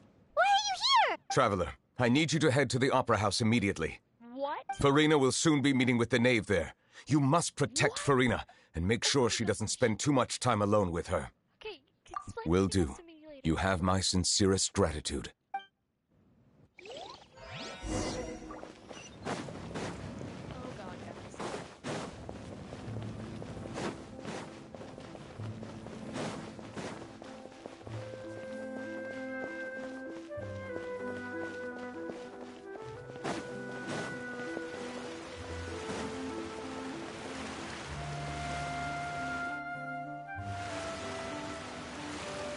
Look! There are a ton of Fatilian Palais Mermonia people over there! The knave is probably here already. We need to hurry! Are you two the traveler in Paimon? Monsieur Neuvillette has left instructions. Please follow me. Though I'm sure he's already explained, this should be a mostly cordial conversation, unlikely to give rise to violence. But it would be most appreciated if you could protect Lady Farina to the best of your abilities. I'll do my best. Okay, so we have primordial seawater escaping. And now we have to deal with the knave and Farina.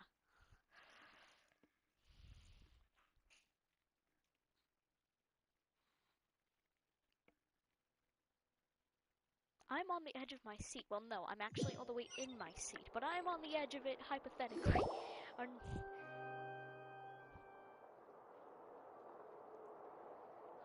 dear. This is gonna be bad. Oh, so you two are the honored guests Miss Farina mentioned. Of course, of course! How could they not attend a meeting such as this? I must always have 2 or more guests at my dessert table. Otherwise, the occasion would be too lonely and unbecoming of my station. Guys, do you notice that her vision is crystallized? It is my pleasure to make your acquaintance, traveler. I have heard much of your accomplishments. I am the Knave, one of the 11 Fatui Harbingers.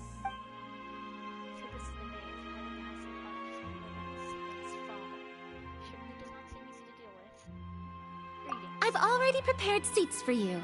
Come, sit beside me. Perhaps you two are unaware of how Miss Farina and I do things. You see, we actually recently agreed to get together for tea when we had the time. See this?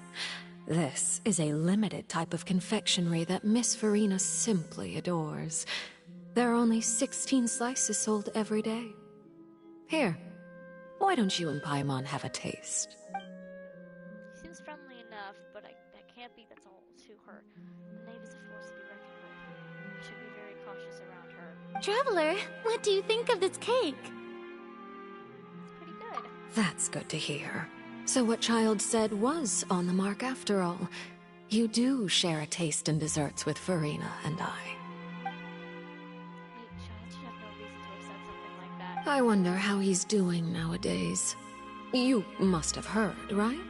He's suddenly gone missing. I'm really worried about his safety, you know. Here's to hoping that he's an excellent swimmer. Since we're talking about him, I feel like I should add something. His martial prowess really looked certainly pretty impressive, yeah. Farina looks quite nervous. Must be some kind of bad blood between her and the knave. Oh, so you're also familiar with his aptitude for fighting, Miss Farina. Oh, right. I almost forgot. Child was subdued by Udex Neuvillette right in front of you. Against ordinary people, my colleague would never be on the back foot. But alas, he just never imagined he'd run into such a person. I must express my admiration for Monsieur Neuvillette. Coming from you, that's not surprising at all.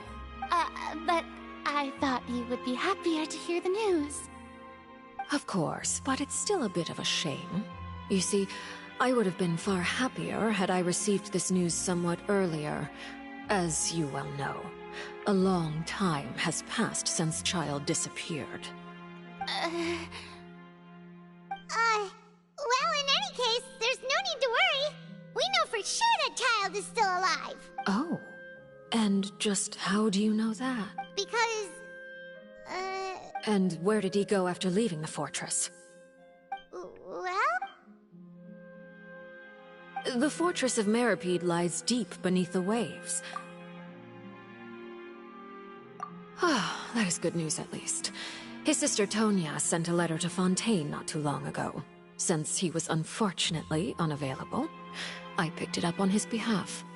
Do you have any idea how he usually writes back to his family? Dear Tonya, your letter made me feel like we were still enjoying our time in Snezhnaya together. I'm currently admiring the scenery on the streets in front of the opera house.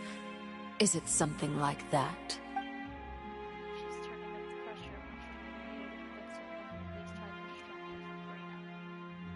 All letters tend to follow the same few formats anyway, right?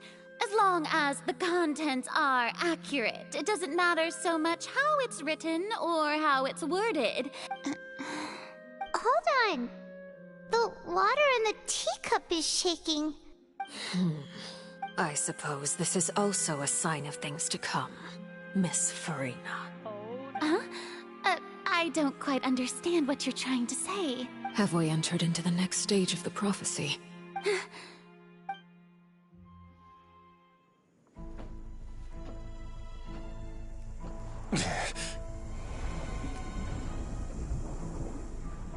My thanks to you both. I will take it from here.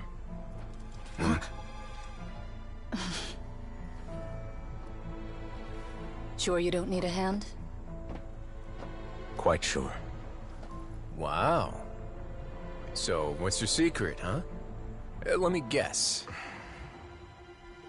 Nah, who knows? Maybe it's just your sense of responsibility. Sounds about right.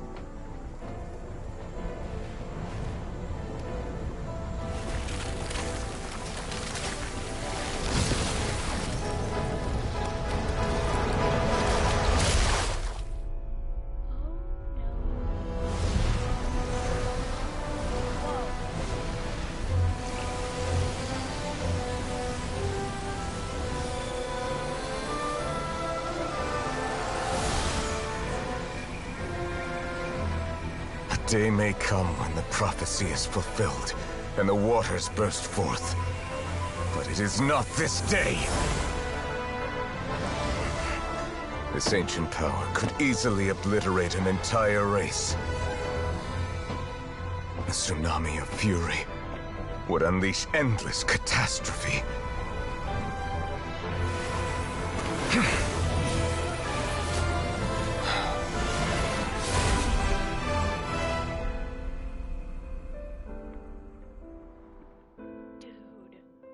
This sentence is too severe. Forgive me for overruling it.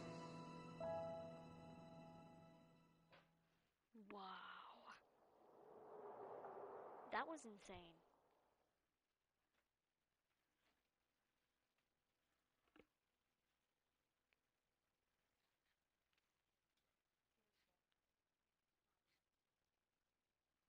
That was incredible. Okay, wow, I never knew Nervulette was that cool, but he is. Holy crap.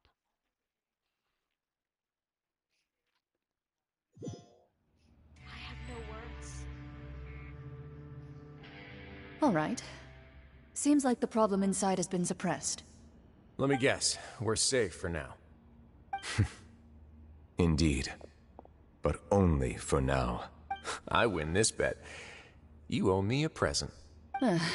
Very well. It was indeed just as you said. You made a bet?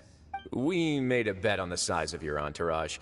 Cloran thought you wouldn't come down by yourself. I figured you would have at least brought a few people along for appearance's sake. It appears I underestimated just how confidential the mission was. Shouldn't you have gotten used to confidential missions by now? That's just how the courts operate. So what gift must the loser give? Tea? He already has tons of tea in his office. I'm thinking about a set of legal codices. That wouldn't happen to be a dig at my lack of legal awareness, would it? Well, I'm sure His Grace doesn't consider the fortress to be outside the law. I was under the impression the residents of a place like this would be uninterested in the legal codices. That was obviously a joke. Anyway, you've still got some unfinished business to attend to in the overworld, correct? No need to stay here if you have a pressing matter. We all know you can't leave Palais Mermonia for long. Thank you. I hope everything went smoothly with the Fatui Harbinger. Oh, Nervulette, you are probably very, very wrong.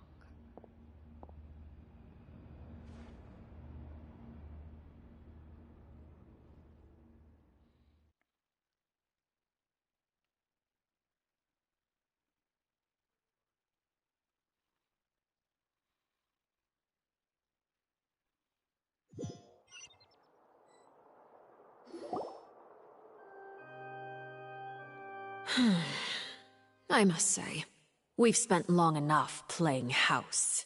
Miss Farina, as the Hydro Archon, I am sure you understand the exact meaning of the phenomenon we just witnessed.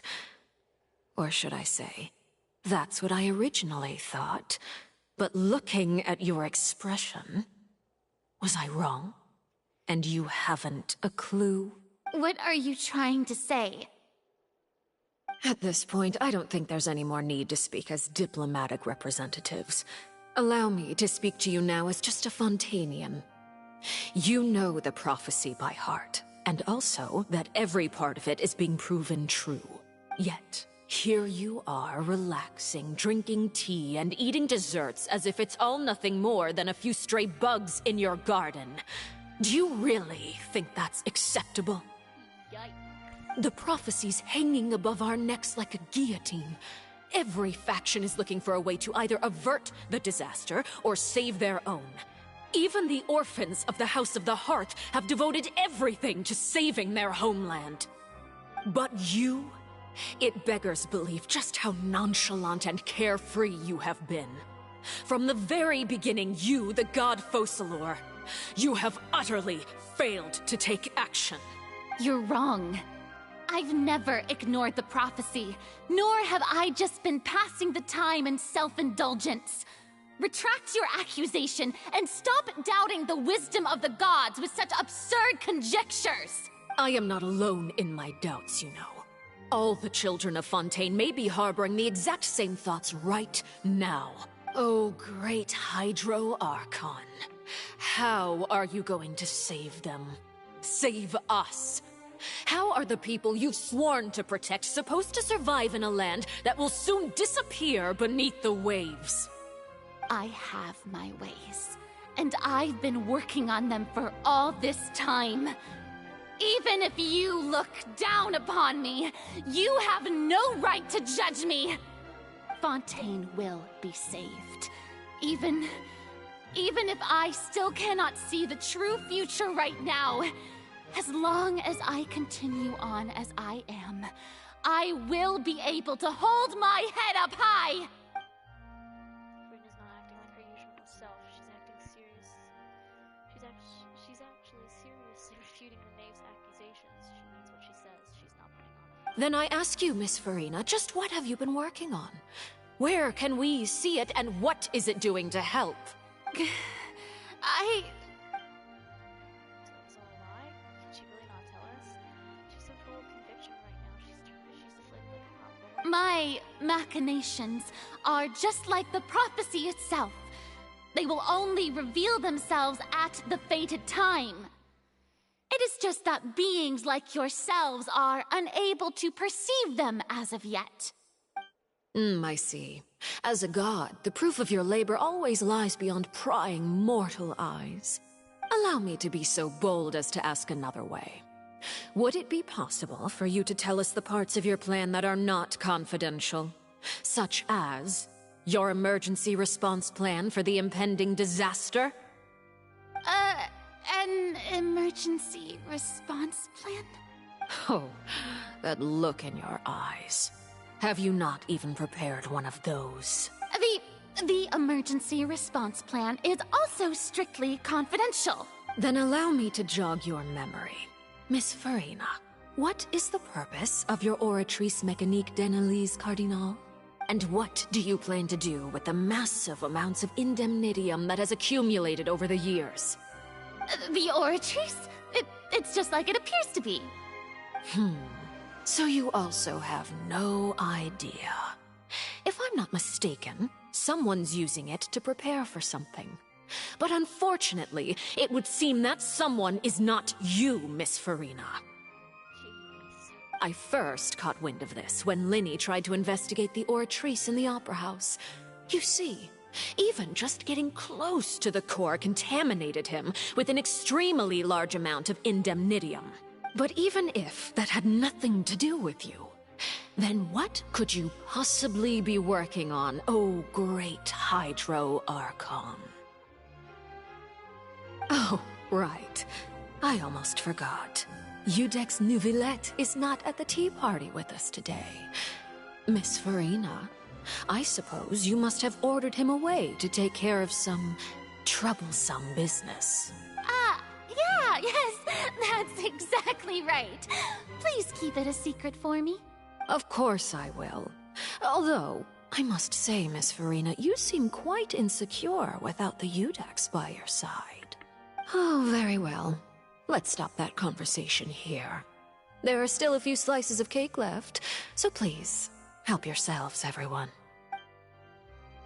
These are the documents I can speak about. I don't even know what Nouvellette's task was. I had to guess he probably went down to deal with the surgeon Primordial Sea. Can he really deal with it all by himself? Is Farina being truthful? Traveler, I heard that you were recently commissioned to handle a few matters on behalf of the Udex. Why don't you take an extra slice of cake? Those who work hard deserve gratitude and praise. Okay. You too, Paimon. Thank you. Paimon will take you up on that offer. His number of... Oh, Paimon's super full. That cake was great. If it's on my tea table, it must be of the highest quality. Yes, and we must thank the knave for bringing these over as well. You're welcome. I'm sure the cake also felt greatly honored to be featured at Miss Farina's table. And I was merely catering to Miss Farina's tastes, seeking a chance to chat over tea. It is getting late. Why don't we call it a day? There are still a few matters that I need to take care of, so I must take my leave now. Very well. We'll end it here. Mind seeing me off, Traveler? We could use the opportunity to discuss Child before I must be on my way. Paimon's coming too!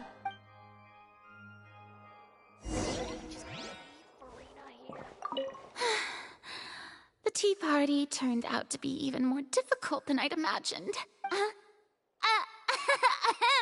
Why are you looking at me like that? Is something the matter? If there's nothing urgent, then I shall be retiring for now. Okay, Farina.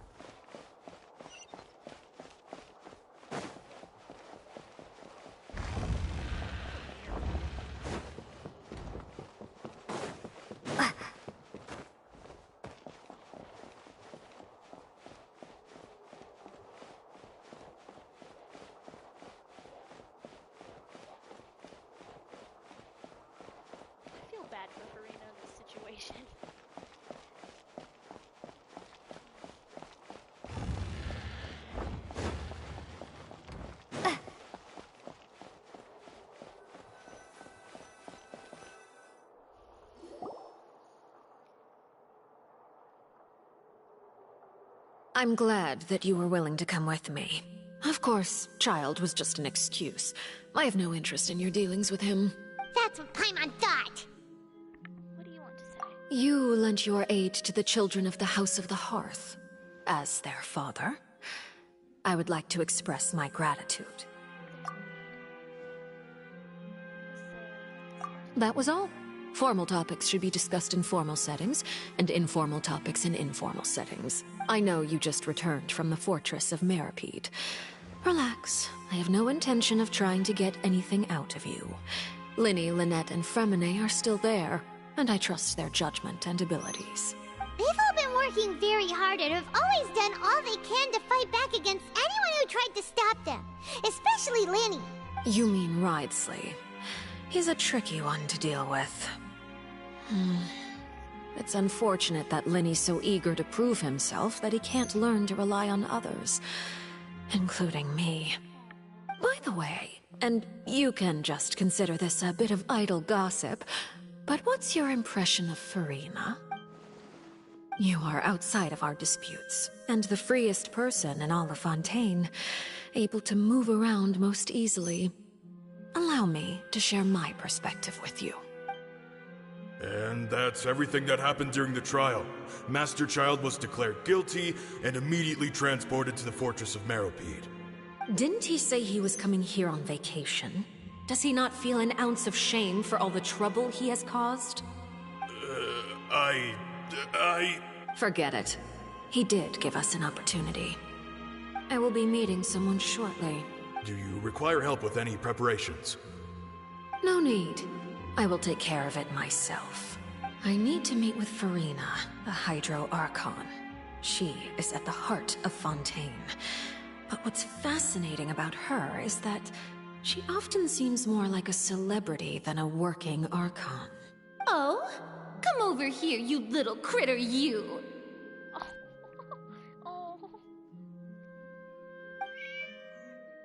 You dare to run from me? Stop right this instant!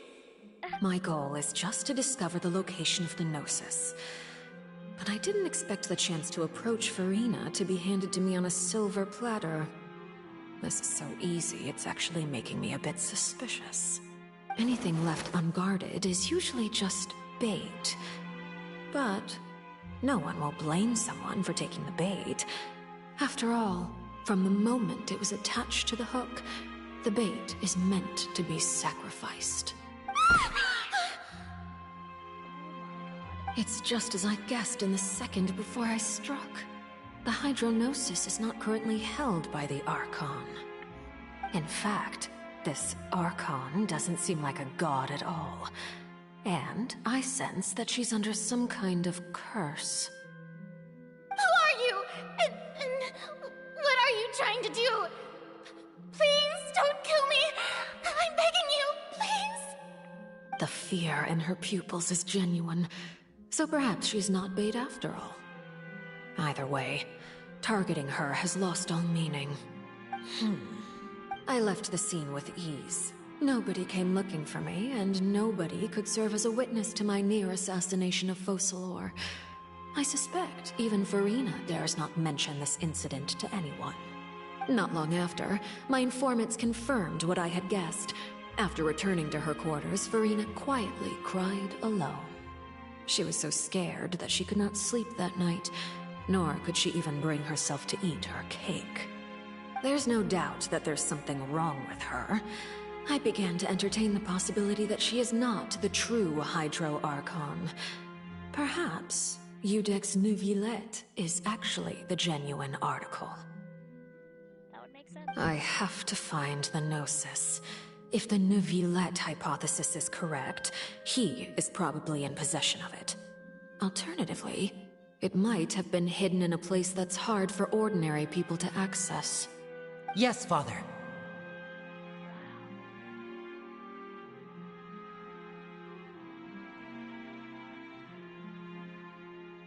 My dear children, please speak.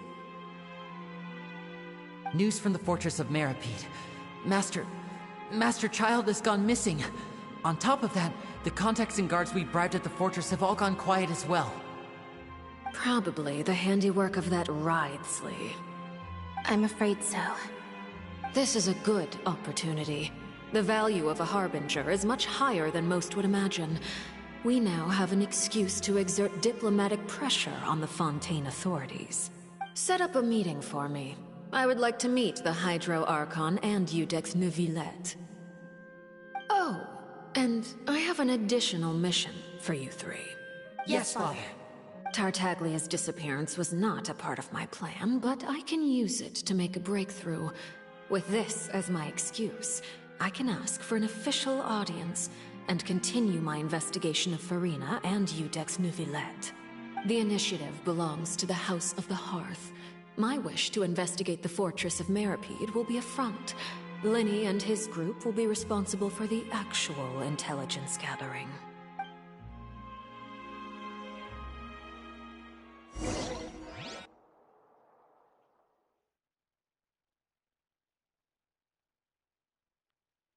Dang, that was crazy. That was a lot to take in.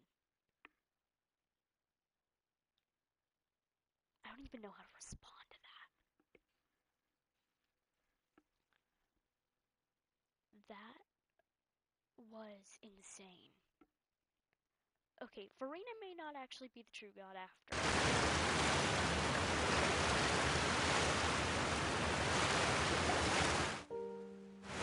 You should know the rest. Lenny's group is quite close to you, so they wouldn't have hidden anything from you. You attacked the Hydro Archon? It wouldn't mean anything, even if you shouted it from the rooftops. After all, even Farina herself is still pretending that nothing of that sort ever happened. Alright then. I've now had 2 chances to enjoy tea with Farina. I have to say, the leadership of Fontaine is even more inscrutable than I had imagined. I once surmised that Iudex Neuvillette must be the Hydro Archon, but now, that doesn't seem right to me either. I am a servant of Her Majesty the Tsaritsa. Over my years of service, I've learned how a real Archon conducts and carries themselves. Whether Iudex Neuvillette or Farina, neither fits the bill.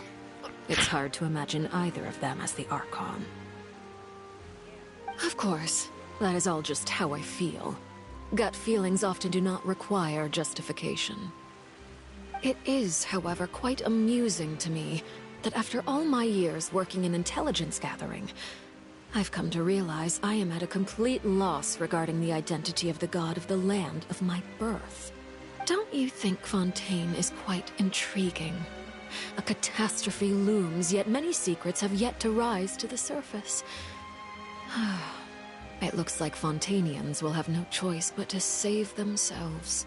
Ultimately, though, one must survive in order to do anything else. Should the need arise, I would be happy to cooperate with you. You don't need to commit to anything right now, of course.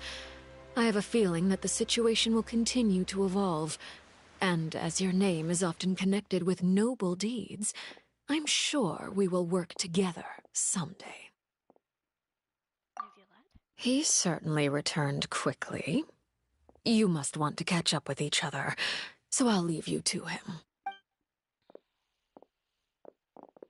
Neuvillette, is it over? For now, yes. But this issue will prove quite thorny in the long term. I'm concerned that sooner or later the prophesized events will occur. Thank you for protecting Farina. Maybe ask what happened down there. To put it simply, I used my power to force back the primordial sea and reseal the sluice gate.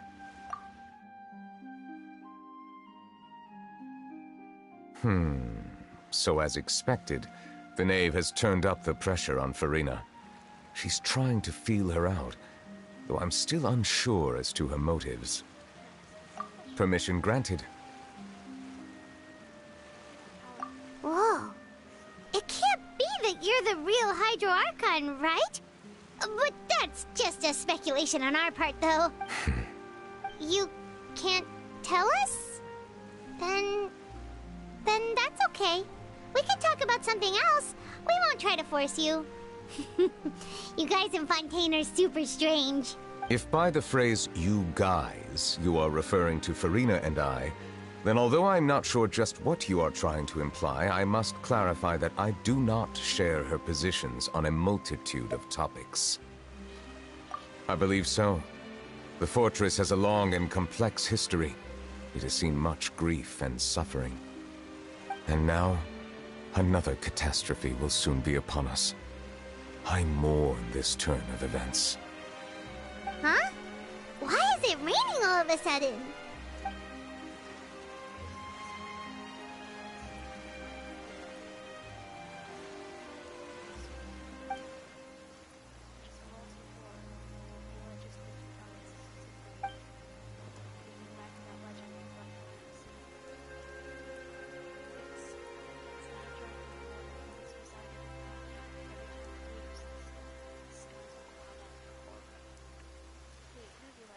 You may be closer to the truth than you think. Oh? And what are you thinking? The dragon of... what? Huh? Please do not be so surprised. Farina? Nervalette, are you listening? Ah, my apologies. We were just guessing randomly. We didn't guess right, did we? You're not actually the dragon sovereign of water, right? Well, if you don't want to confirm or deny... You guessed correctly. I sincerely hope you'll be able to keep this a secret for me. I love how we're talking about how this is a secret, and there are, like, God knows how many guards right in front of the Opera House right now. Right, of course. We'll definitely help you keep it a secret. I saw that one coming, though. Him being the Dragon of Water. Definitely. There's Sure still looks like a something dragon. Paimon wants to ask you, though. Please, go ahead. Well, if you are the dragon sovereign of water, and you were able to force back the primordial sea from the fortress, then since Fontaine's prophecy is all about seawater, couldn't you just use your power to solve the crisis? None of the currently living dragon sovereigns in the world, myself included, possess our full dragonhood. They say that when the first usurper arrived on Tivat, they seized a part of the dragon's power. Today, that stolen power is the basis of the Archon's authorities. There are 7 elemental archons and 7 matching dragon sovereigns. Yeah, I did look at the wiki, and I stumbled upon that. I didn't read anything on Farina, though, because I didn't want, well... I know someone dies, but I don't want to, I didn't spoil myself of who does die. The dragon sovereign of water who lived through that era perished a long time ago. As their successor, I know far less of that part of our ancient history. In any case, I believe I will not be able to do much unless the Archon disappears and returns their elemental authority to me. Given the status quo, however, I would recommend finding another way to deal with the prophecy. Oh, so even you can't solve it. I still have some urgent matters to attend to at my office. If you have any more questions regarding ancient history, you are welcome to discuss them with me at a later time. Please go right ahead. There's a place that Paimon wants to go too. Traveler, why don't we pay another visit to the Fortress of Meropide? Paimon is a little worried. We'll see you another time. Take care.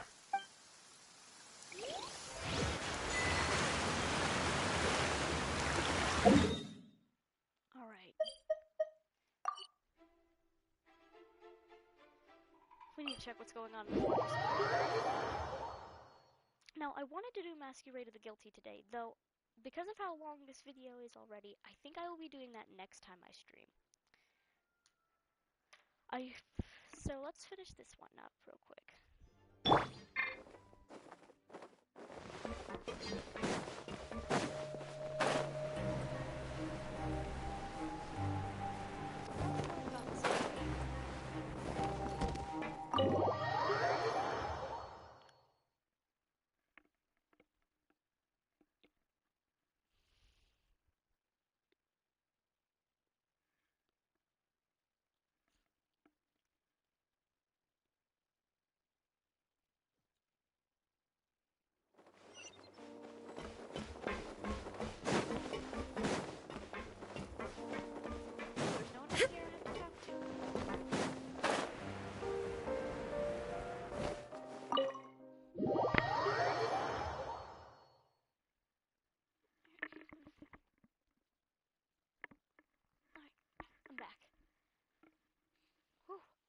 been a wild. Like I said, this has been a wild ride.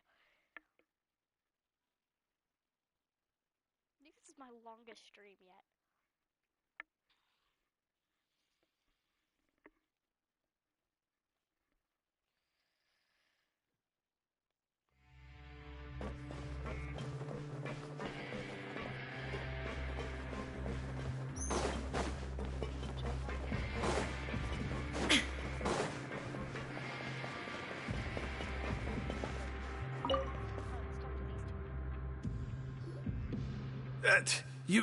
You guys are back? Quisto!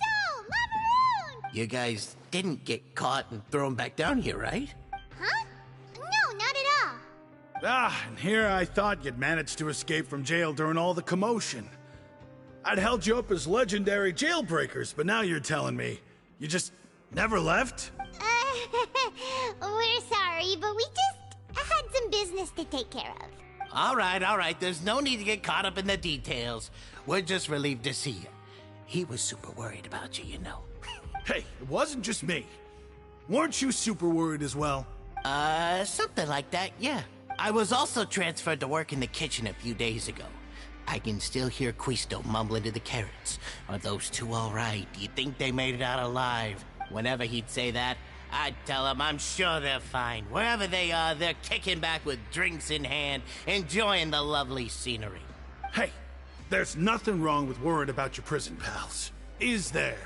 I mean, considering how they always love listening to all my gossip. These two, they sure are a lot warmer and friendlier than when Paimon first met them. Oh, well, if you say so.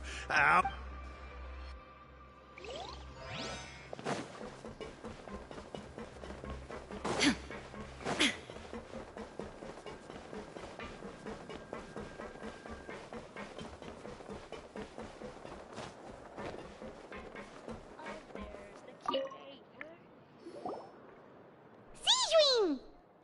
Traveler, Paimon, you're back! Are you still doing alright? Did either of you get hurt? Don't worry, we're doing great. We're fine, but what about you guys? It was such a huge mess. How bad was it?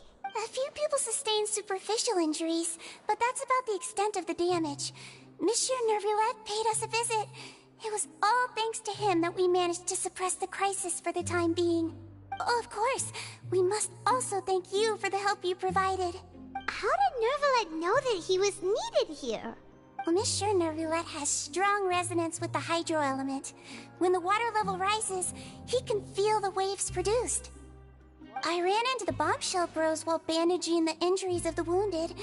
They were mumbling the whole time about how you just ran down without a word.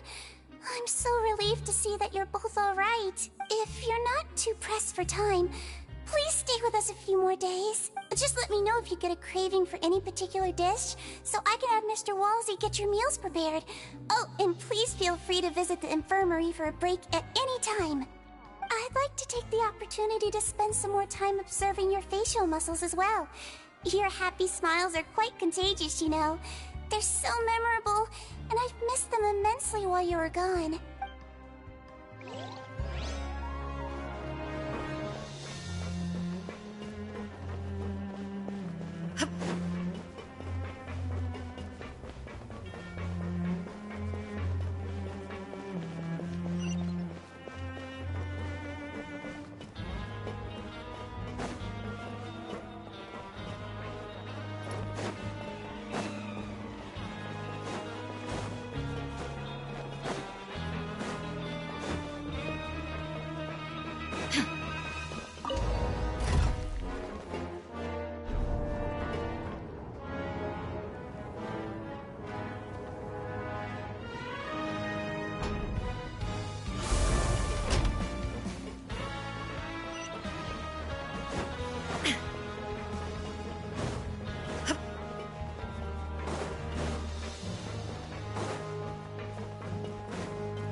Now guess, what suit will this next card be? A bare-teeth cat? Well, well, look who it is. Traveler, Paimon. Hello, everyone. Looks like you're recovering nicely from it, eh? Mm-hmm. Thanks to everyone's support. Oh, right. I managed to work up the courage to thank Miss Clorand in person. Whoa, how did she react? She told me that it was nothing. It was as if saving a life wasn't a big deal to her at all. She also told me not to worry about it. She didn't want to stress you out, that's all. She's right, and it's best not to dwell on it. Yeah. Okay, but check this out. We went back to the opera house and we met the knave. You met Father? Did she say anything to you? She said a few things that were, a bit hard to understand. And also that she's looking forward to working with us in the future. Her attitude towards you is even better than what we'd imagined. That's fantastic. You should believe her. She has her own way of doing things, and she'll do everything in her power to help those she considers close, which now might also include you. Mm-hmm.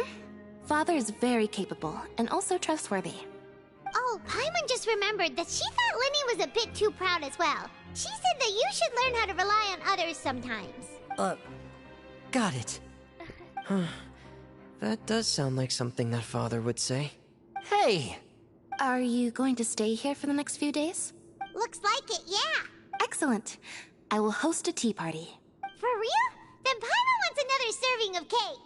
Another implies that you were already served some delicious cake while you were up there. How lovely. Well, next time, you're going to have tea and snacks with us.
Courier? Miss Sijween told me you still haven't eaten. Yeah, I was working on something, so I forgot. That's no excuse for... Huh? It's you two. Courier, Lurvine, we're back! Hello there. It's been quite the mess here recently. How have you been? And you? Are you still taking the secret passageway from the infirmary to work on the ship? Yep. That is still top secret, though. So don't say a word to anyone. It can be a bit annoying when there are lots of people in the infirmary, but I still prefer taking that route over the one from the Duke's office. I mean, the infirmary does make it easier for you to slack off. Oh yeah? Then why are you also here so much? You two really are just using your jobs as a cover for your relationship, aren't you? Not at all!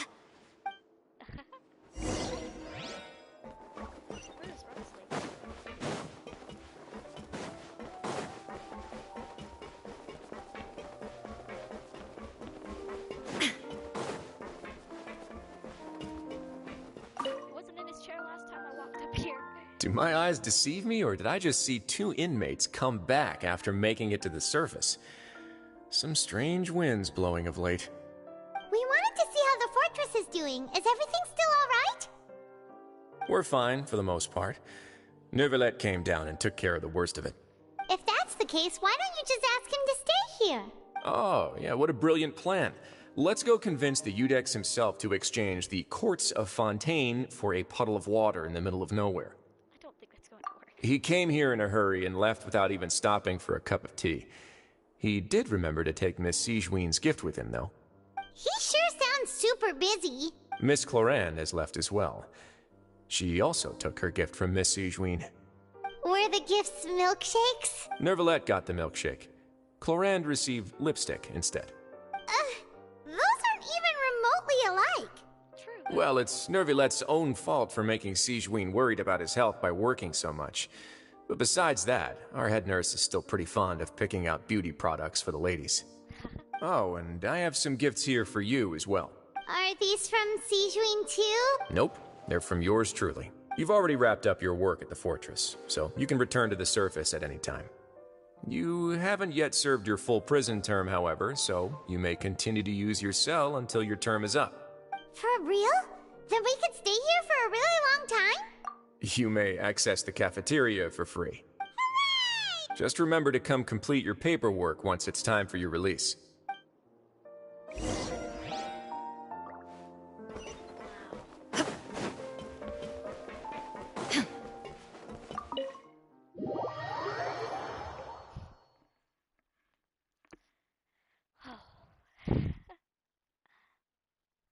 I always love the end of big quests like this because you get to talk with a bunch of characters.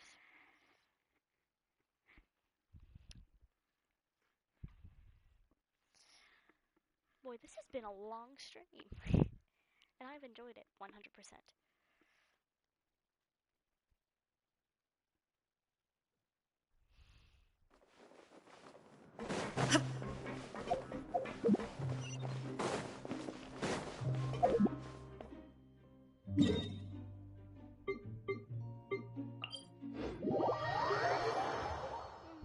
Angel.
Oh, it's down here.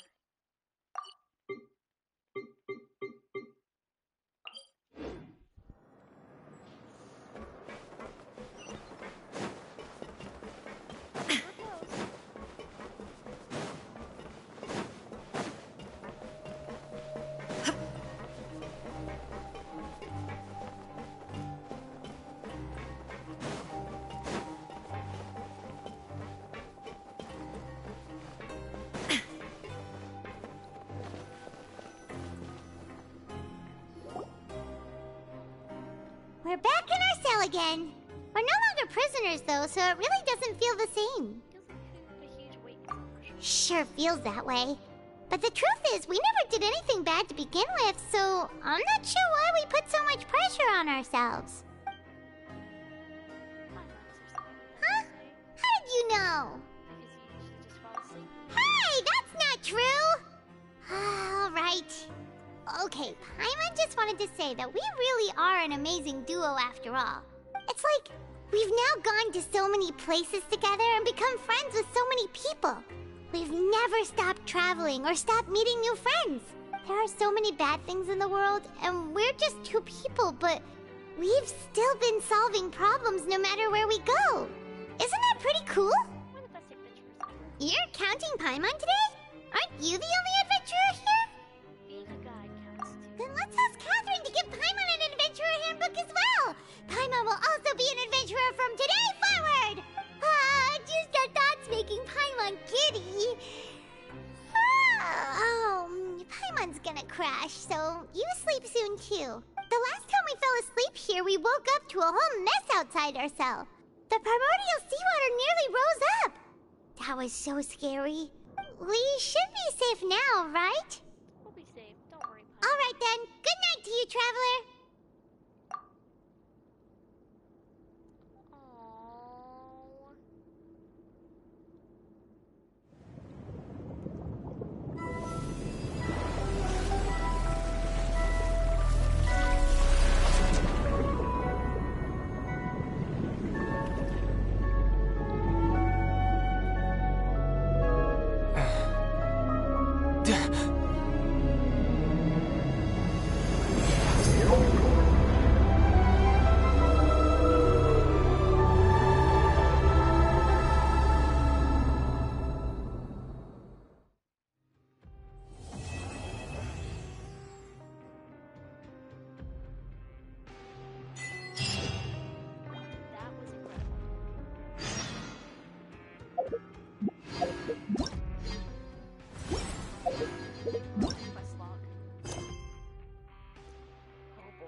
Make sure to like and subscribe. Please have a nice day.